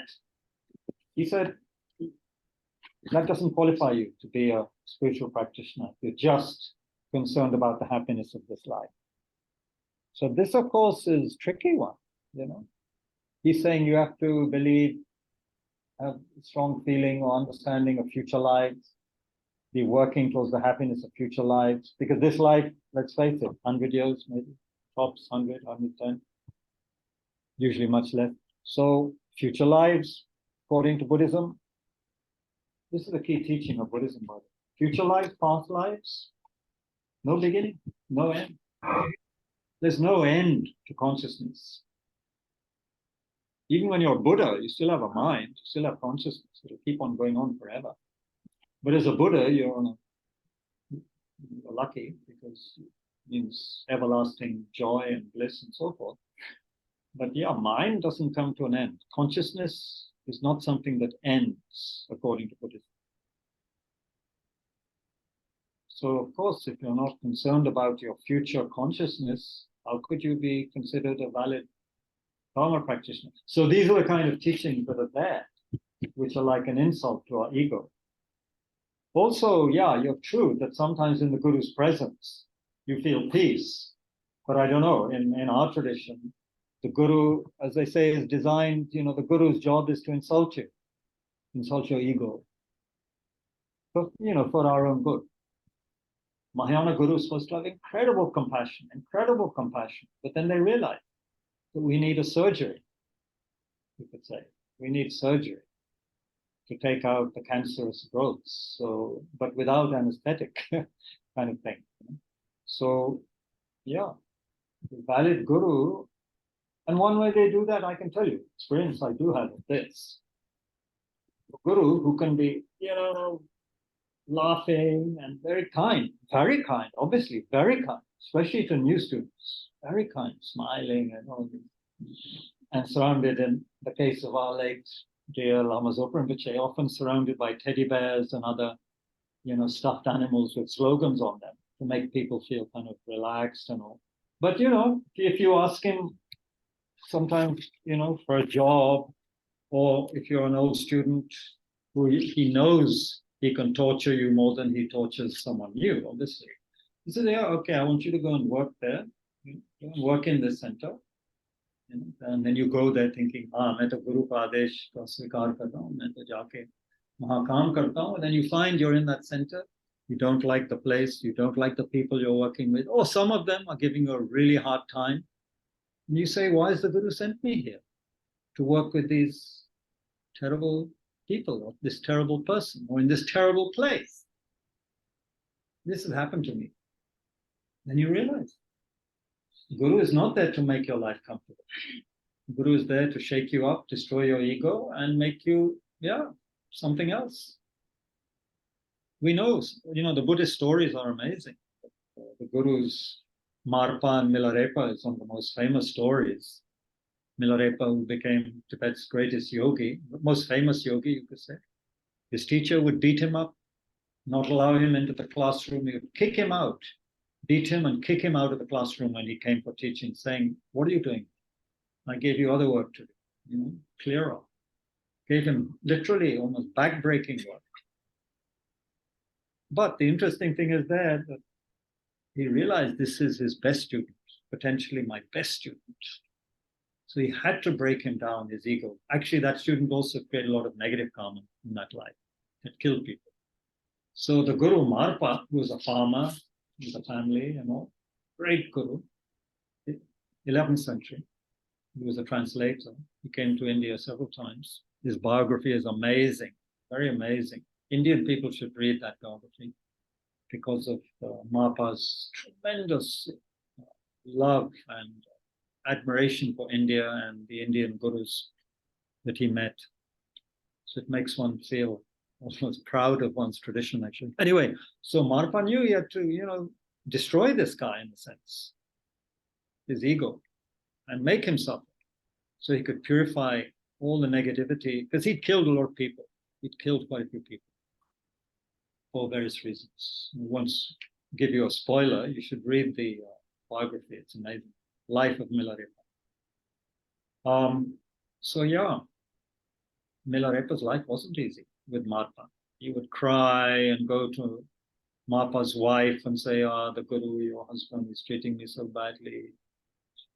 And she would be kinder to him, obviously. But the Guru was very wrathful. But then, when he had purified, then the Guru gave him all the teachings. And then he went off into the mountains and meditated and became enlightened in that life. So the Guru was not there to say to Milarepa, it's okay, you killed people, but that's the past. Now, present moment, wonderful moment, just watch your breath.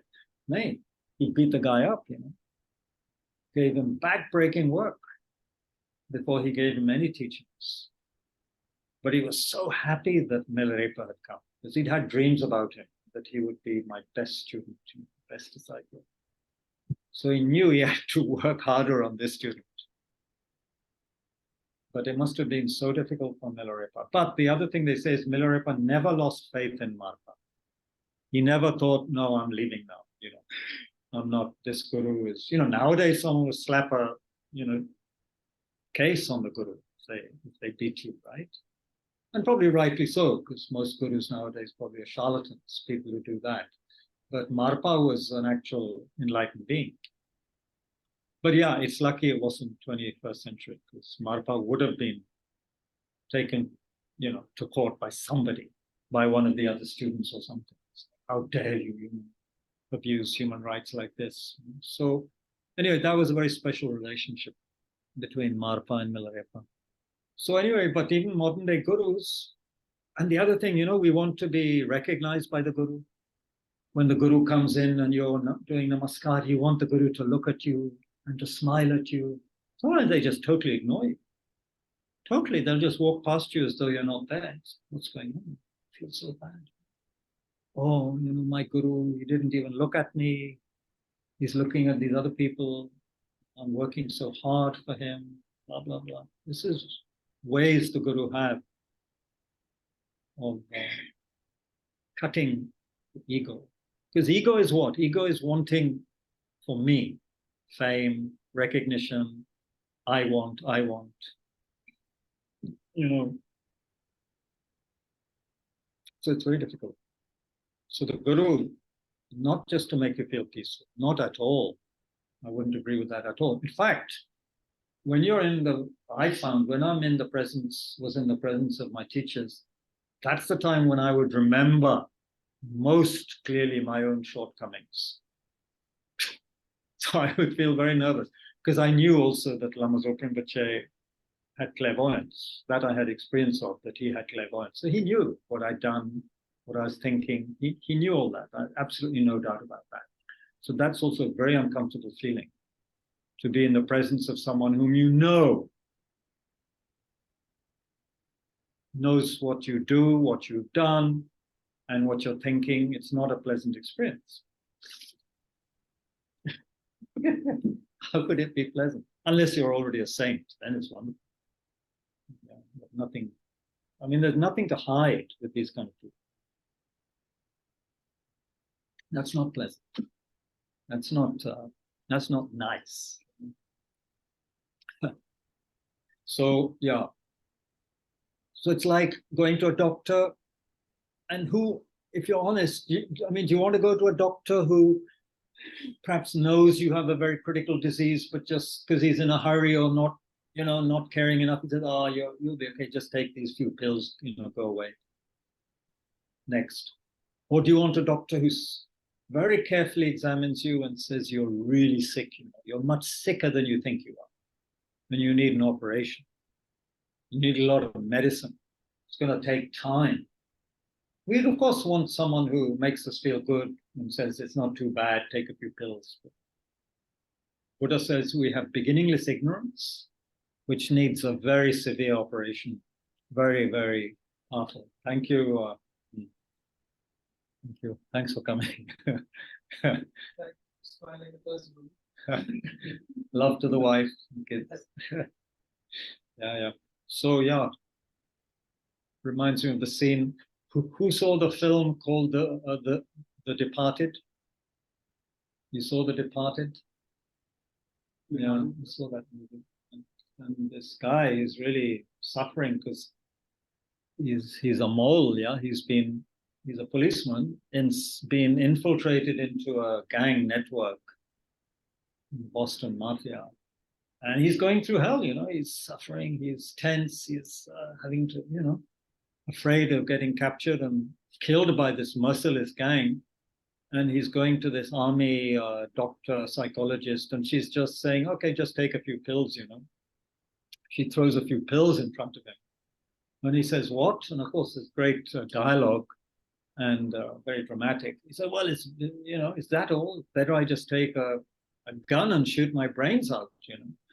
And then he makes quite a scene. And then she realizes, okay, I have to understand much better what this guy is going through. So the point is, Buddha is the kind of doctor who knows how sick we are, what we really are suffering. The Buddha has analyzed all this. And so we can't expect a simple cure. It's not simple because it's beginningless ignorance. There's no beginning to our consciousness, according to Buddha.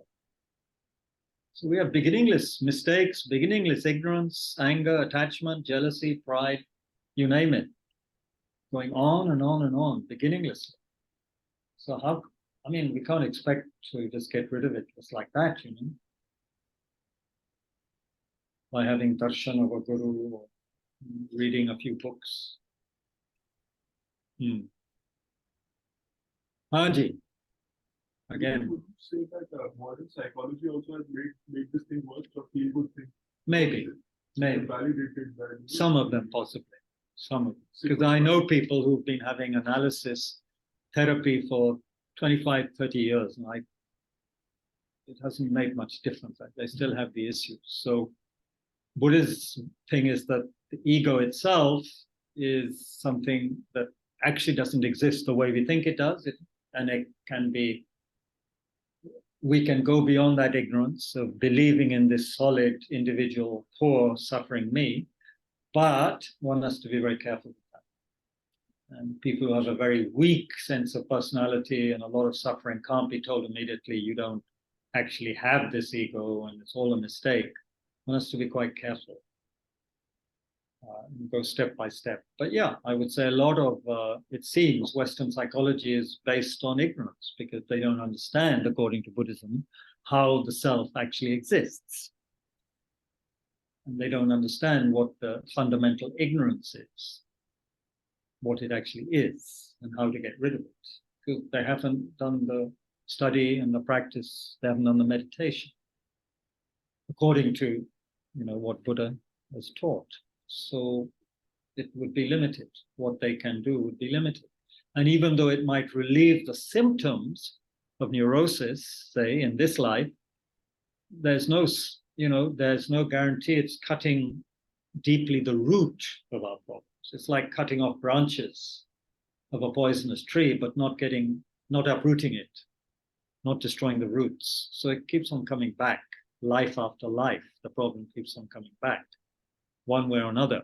So we have to cut with the wisdom, it is said, that understands ultimate truth.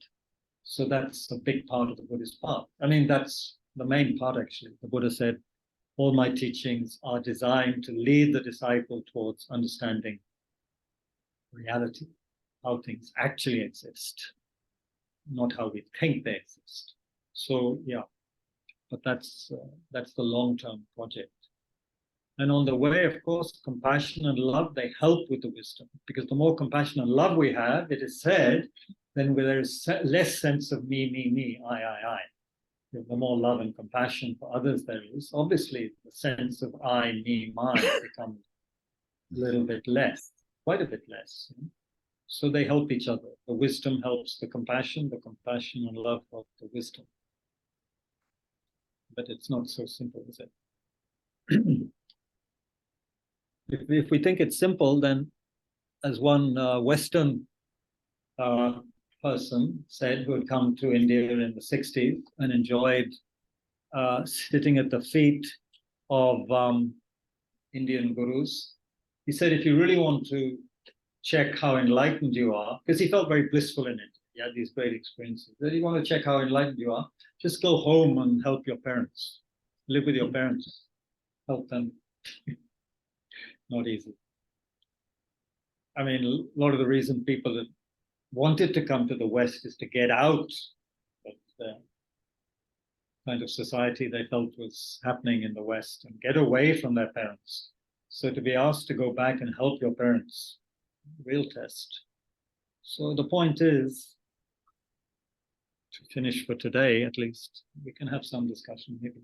The point is, we may think we are engaging a lot of study, practice, working on ourselves, but the bottom line is how we're getting on with other people, with the problematic mother-in-law, father-in-law, friend, enemy, partner, neighbor. What's happening with our own states of mind, aggression, attachment? Are they becoming less or not? And as one teacher says, do we feel sadness when we look at the world? If we don't feel any sadness, then there's something wrong. If we don't feel sad, seeing what other people are going through, what animals are going through, what planet is going through, what everyone is going through, if we don't feel some sadness at samsara, then our practice is not much use at all. Right? Become like a rock, a stone.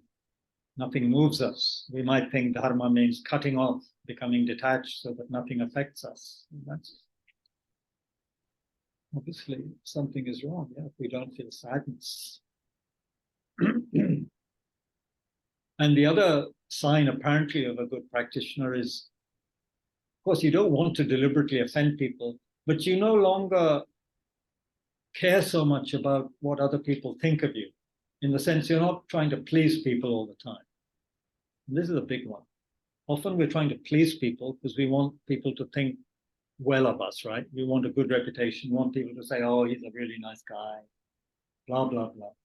So when you don't really care, when you know you are doing what you can to your best in terms of Dharma, then you don't care what other people think. Of course, you don't want to deliberately upset them, especially if you're supposed to be teaching them or helping them. But, you're not just leading life by their rules. You might decide you don't need insurance, you don't need property, you don't need this or that. You may offend or upset people who feel you're not being normal. But then if you're really practicing and you think your way of life is really worthwhile, then you don't care what they're saying. You don't feel you have to always, say what you know other people want to hear. And you're afraid to speak the truth to people all the time. You just, keep everything nice and balanced. Yes, sir. How one can be aware Of? how one can be aware all the time? Very difficult. Like some people can be aware during their sleep. That's a special practice. But how to be aware all the time? What do you think? How does one become good at anything? I think, isn't it just through continual practice of it? And breath awareness meditation helps because you're learning to focus the mind on something for a while. And when the mind goes away, you bring it back. So that's the beginning to be aware of the breath. Then there are practices where we can be aware of how we walk, how we talk. I think it can be cumulative, don't you think? It's not going to happen immediately. But as you go out today, you could be aware. You have to walk somewhere, or are you immediately getting into a vehicle when you leave? Do you have your car here or something? Huh? Uber. So when you walk to the Uber, or while you're waiting for the Uber, maybe the Uber is taking longer than they said or something, just be aware of how you are reacting to that. Maybe some impatience, or what are you doing as you wait? Are you just going through your messages? What are you doing? Are you looking at your surroundings? What are you doing? Are you thinking about something? Just try and be aware. Just experiment. Is it possible to be aware between leaving Tushita and getting into the Uber? And then when you get into the Uber, just try and be aware without being fanatical about it and tense, just gentle awareness of what's happening. It's not like Sherlock Holmes who could, tell you 100 things about the Uber driver when he gets out of the car. But at least you could, be aware of the person, the seat, and the sensation. And you might even look out of the window and not just be engrossed in your smartphone. But I'm not saying you couldn't be engrossed, but if you're engrossed, be aware. I'm engrossed in my smartphone. I think it's possible. And then your mind will go off and you start thinking about something or planning something or remembering, and then just be aware that you're doing that. But that can take time because one can get totally lost in one's thoughts. Anyway, how to be aware all the time? It's a very good question, because the teachers say we are in samsara and we remain in samsara, circling in this very unsatisfactory way because of distraction, because we are distracted from the truth of who we really are, which is something very wonderful apparently. But we are distracted all the time, virtually all the time, by other things, thoughts, memories, images, fears, hopes, expectations, blah, blah, blah. It's very hard for us to just be aware in a balanced way. So that's kind of, question of questions, mother of all questions. How to be aware.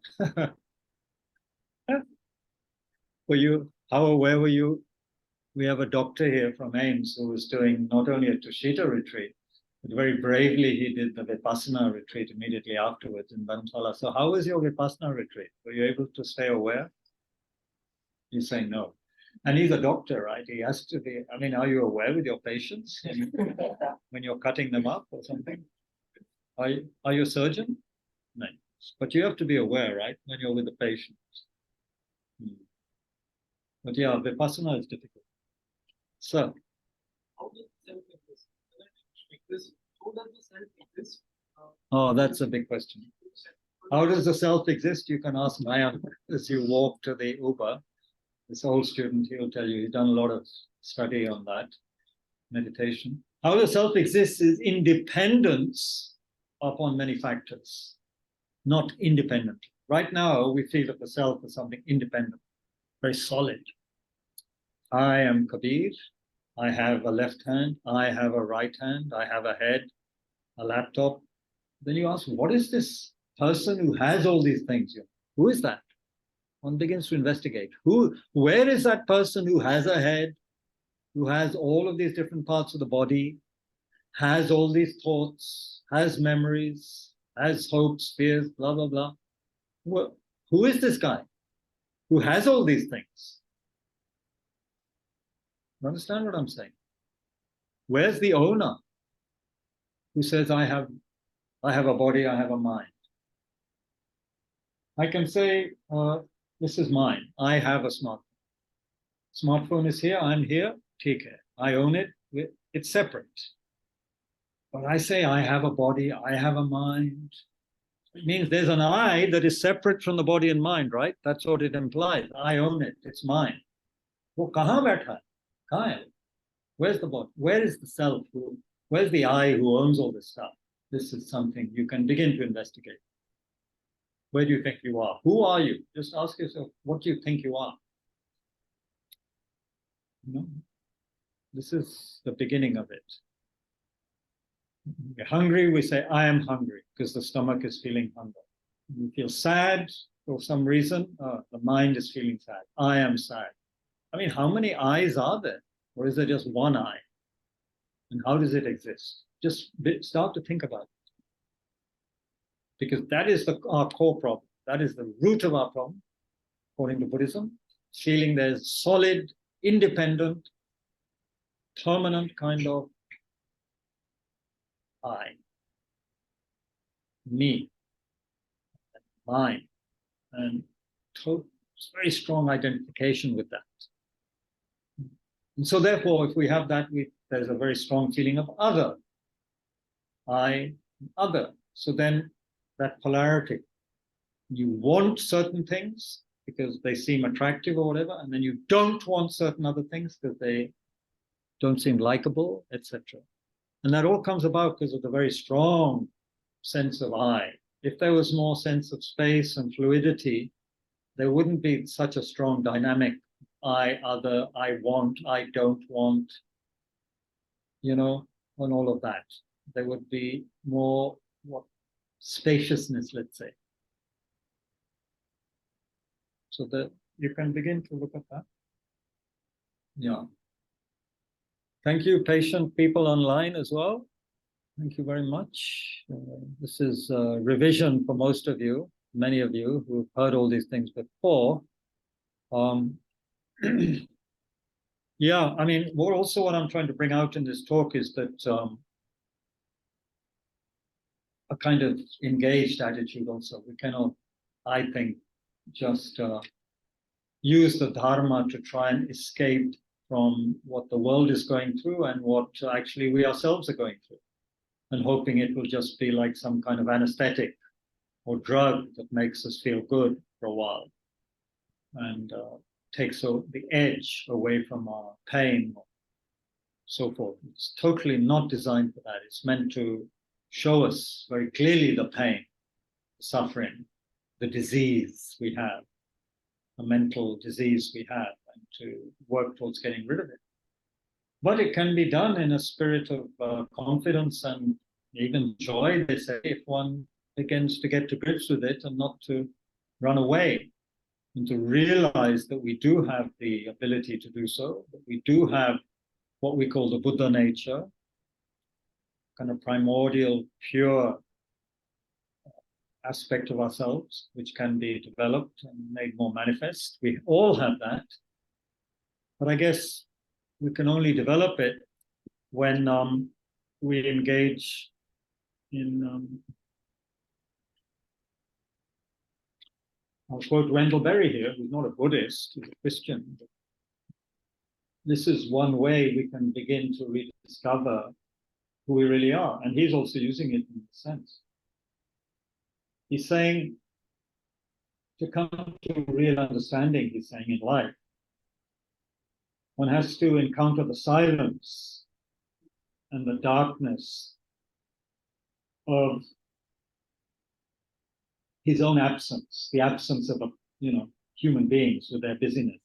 It says only in the silence and darkness can he recover the sense of the world's longevity, of its ability to thrive without him, of his inferiority to it and dependence on it. So he's basically saying that one needs to enter into quiet spaces, not just the forest, but quiet spaces within ourselves. We need to enter the woods, as he puts it. Perhaps then,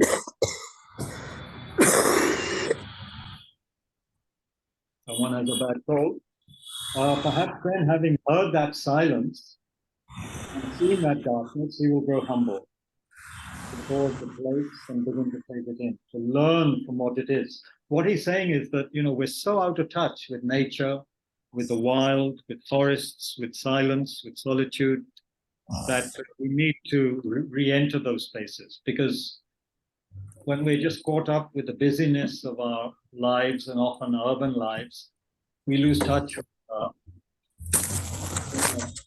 solitude, which can be an avenue towards the Buddha nature. It's not going to happen when you're just busy and noisy and so forth. It can't happen. And of course, all the religions, Buddhism is every religion says we have to abide in silence and solitude. Take everything for granted. Body problem.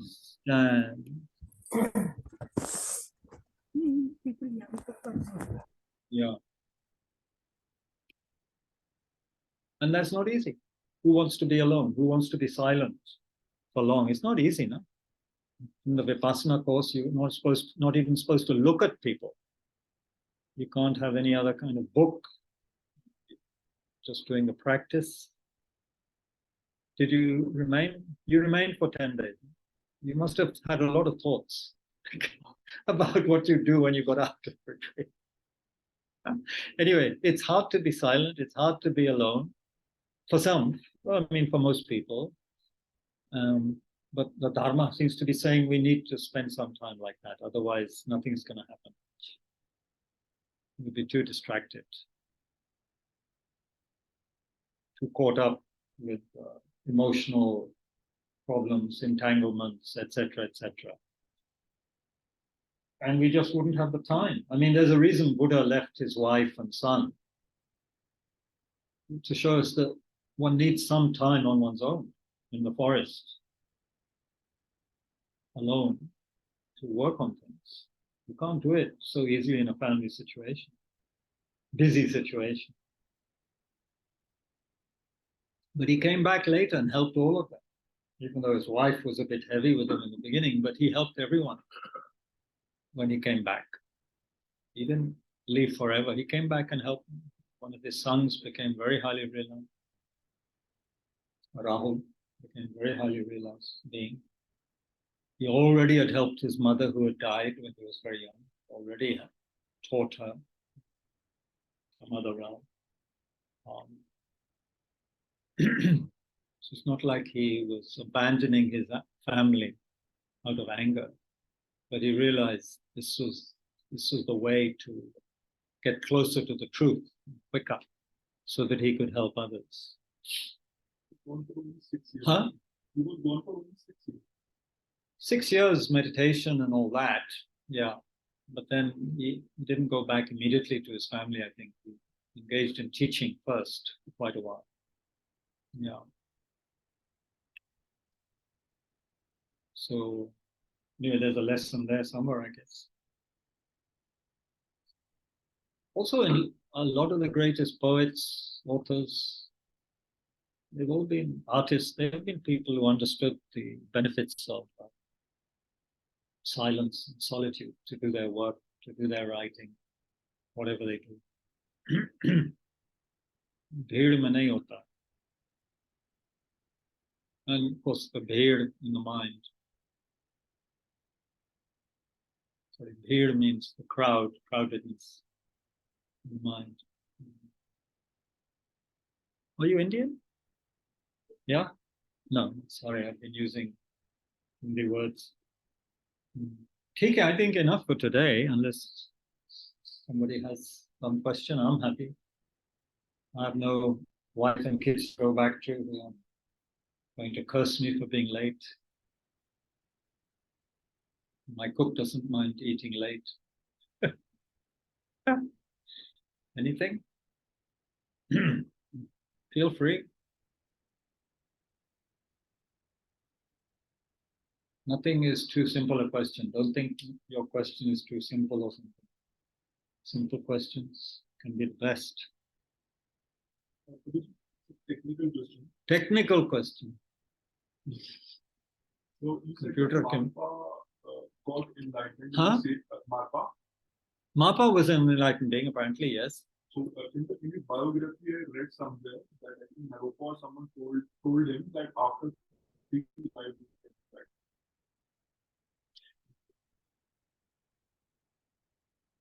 He was very close to enlightened, if he wasn't enlightened. He was enlightened enough to kick Milarepa in the pants and know how to get Milarepa enlightened, put it that way. So Milarepa got enlightened at the end of his life. Maybe Marpa took 2 more lives, could be. He could have been a very high bodhisattva, but that's very enlightened by our standards. He knew what he was doing. It's like he wasn't out of control. He wasn't kicking Milarepa or beating him up out of anger. He would have looked angry, that's for sure. He had a wife, he had kids, he drank beer, he was a farmer. He wasn't a saint in a cell. He had a different manifestation, but he was highly awakened being. Yeah. And don't forget, the other thing is that, anyway, these highly realized bodhisattvas, they can have many different kind of manifestations at different levels of spiritual development. But who knows who Mapa really was? I have no idea. But he was a very enlightened person. Yeah.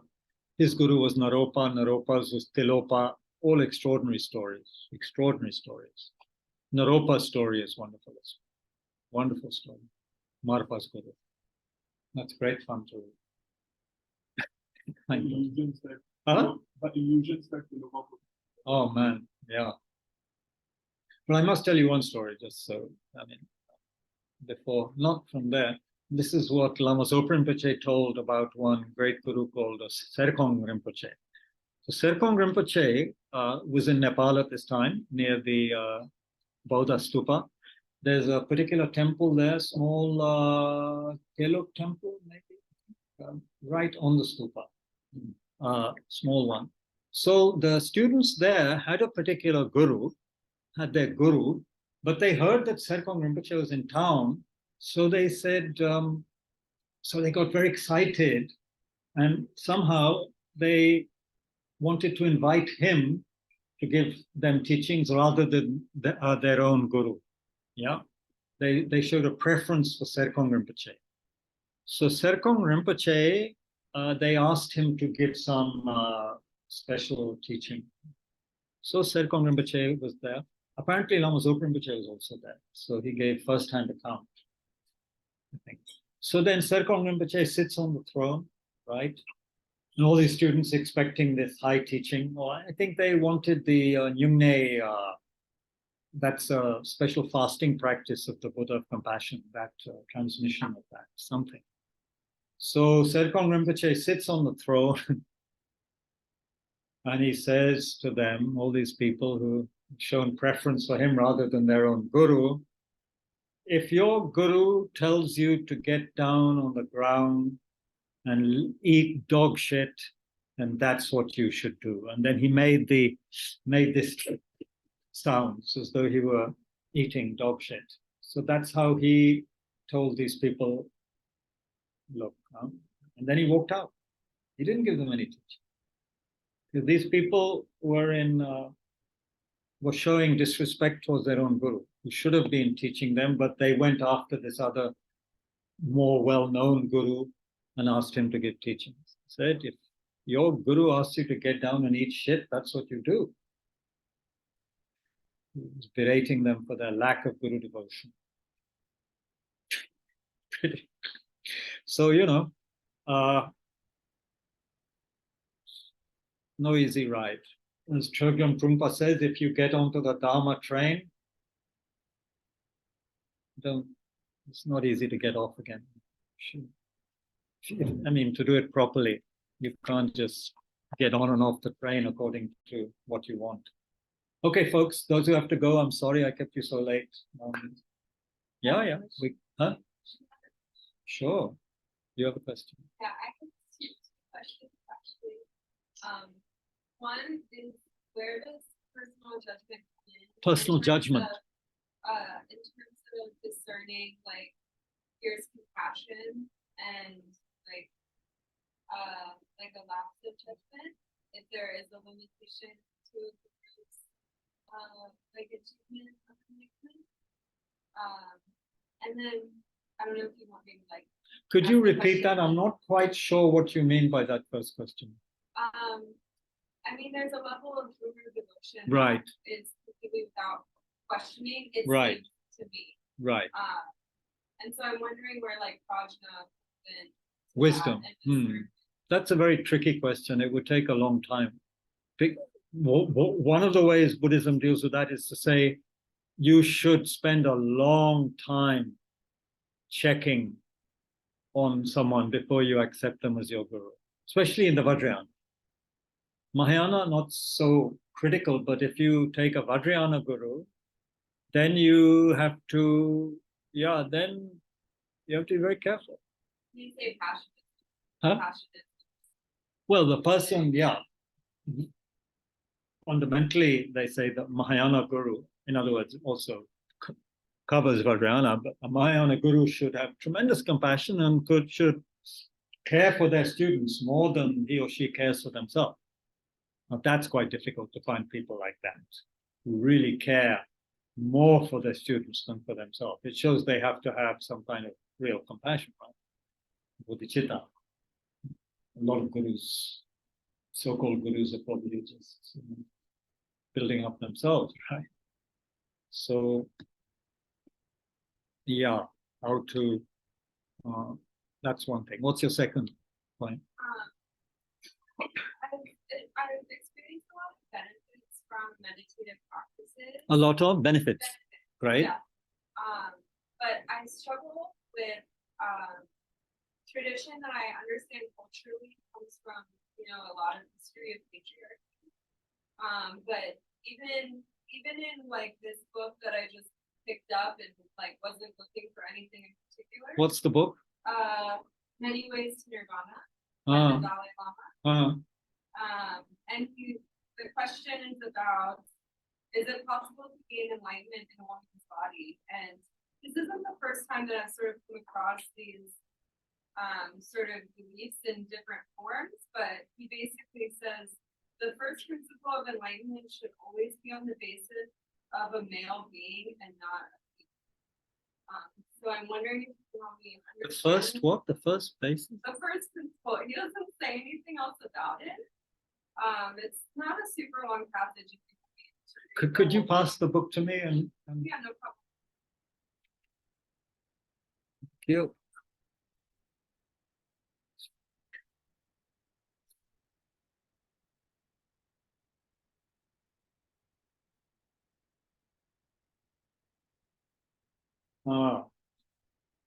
According to the highest Buddhist system, Mahanuttara Yoga Tantra, which is mostly what they teach in the Tibetan tradition, it's possible even for women to become enlightened. So of course we regard that as the ultimate or final explanation.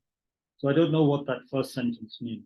The first principle of enlightenment should always be on the basis of a male being and not a female. I'm not sure what that means. I haven't heard that. Because he says, is it possible to gain enlightenment in a woman's body? Oh, certainly. Then he says there are some differences. There are also different interpretations according to Buddhist schools of thought, including the Yoga Tantra and the Sutra. So basically he's saying there are, you see, Buddhism has always had different views about different things, which is part of its greatness. There's not just one, this is the way it is, this is correct.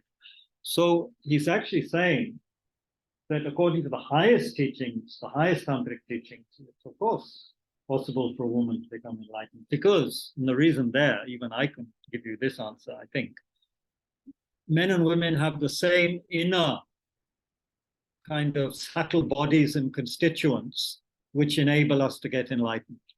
We have the same kind of mind, and the same kind of bodies, basically. And that's what you need to become enlightened. It's not as though men have some special kind of extra ingredients which make enlightenment possible. Both men and women have basically the same kinds of inner subtle ingredients, you know, the winds, the channels, and the subtle drops, bindu. So this is from the highest Yoga Tantra point of view. But what do you think he means by that? I don't know.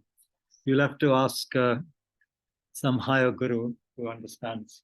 It could also be a problem with translation, because there's two aspects of the answer which suggest strongly that, of course, women can get enlightened. So I don't know what they mean by the first principle. But yeah, rest assured, women get enlightened, men get enlightened. And of course, because of patriarchy or whatever you want to call it, there's been more of an emphasis on the male, but there have been lots, apparently, of hidden great yogis and yoginis, female practitioners, especially in Tibet, who would practice on their own in isolated places or in groups even. Were just not known to the wider public because of the male orientation of the society. But in terms of tantric science, the whole purpose of the tantric iconography also is to show the union of male and female energies, which are there in every human being. So you don't need to be of a particular gender to get enlightened. That's how I'd answer that, based on my limited knowledge. But for that particular line in that book, you might want to ask someone else who is a tantric master or mistress. Go to a tantric mistress. If she's part, yeah, go to someone like, well, you might be able to go to places like Dehradun and meet what's her name? What's the great? See, even I've forgotten the name of this very great woman practitioner. Huh? There's a Rinpoche. What's her name? Anyway. Hmm? Well, you could also ask her. That's a very good person to ask. Tenzin Palmo, the great English practitioner who was 12 years in a cave. Yeah. Mm. Yeah, good question. Oh, sorry, people with their hands up. Neil, what's your question? Oh, I have to unmute you now because to allow. Yeah, people who need to go, I'm sorry it's gone on, but please come back on Thursday if you can.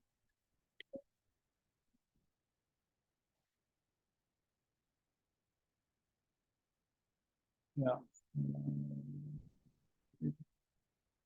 Neil, you have a question? Yeah. Neil? Looks like it. Not there. Sahil, you have a question? Sahil. Am I audible?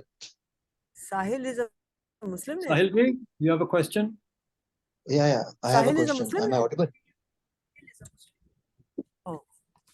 Yeah, Sahil, bolo. Who's saying? Am I audible, sir? These are people asking questions. Do you want to ask the question? Your hand is up on the screen. Yeah. Sir, am I audible? Huh?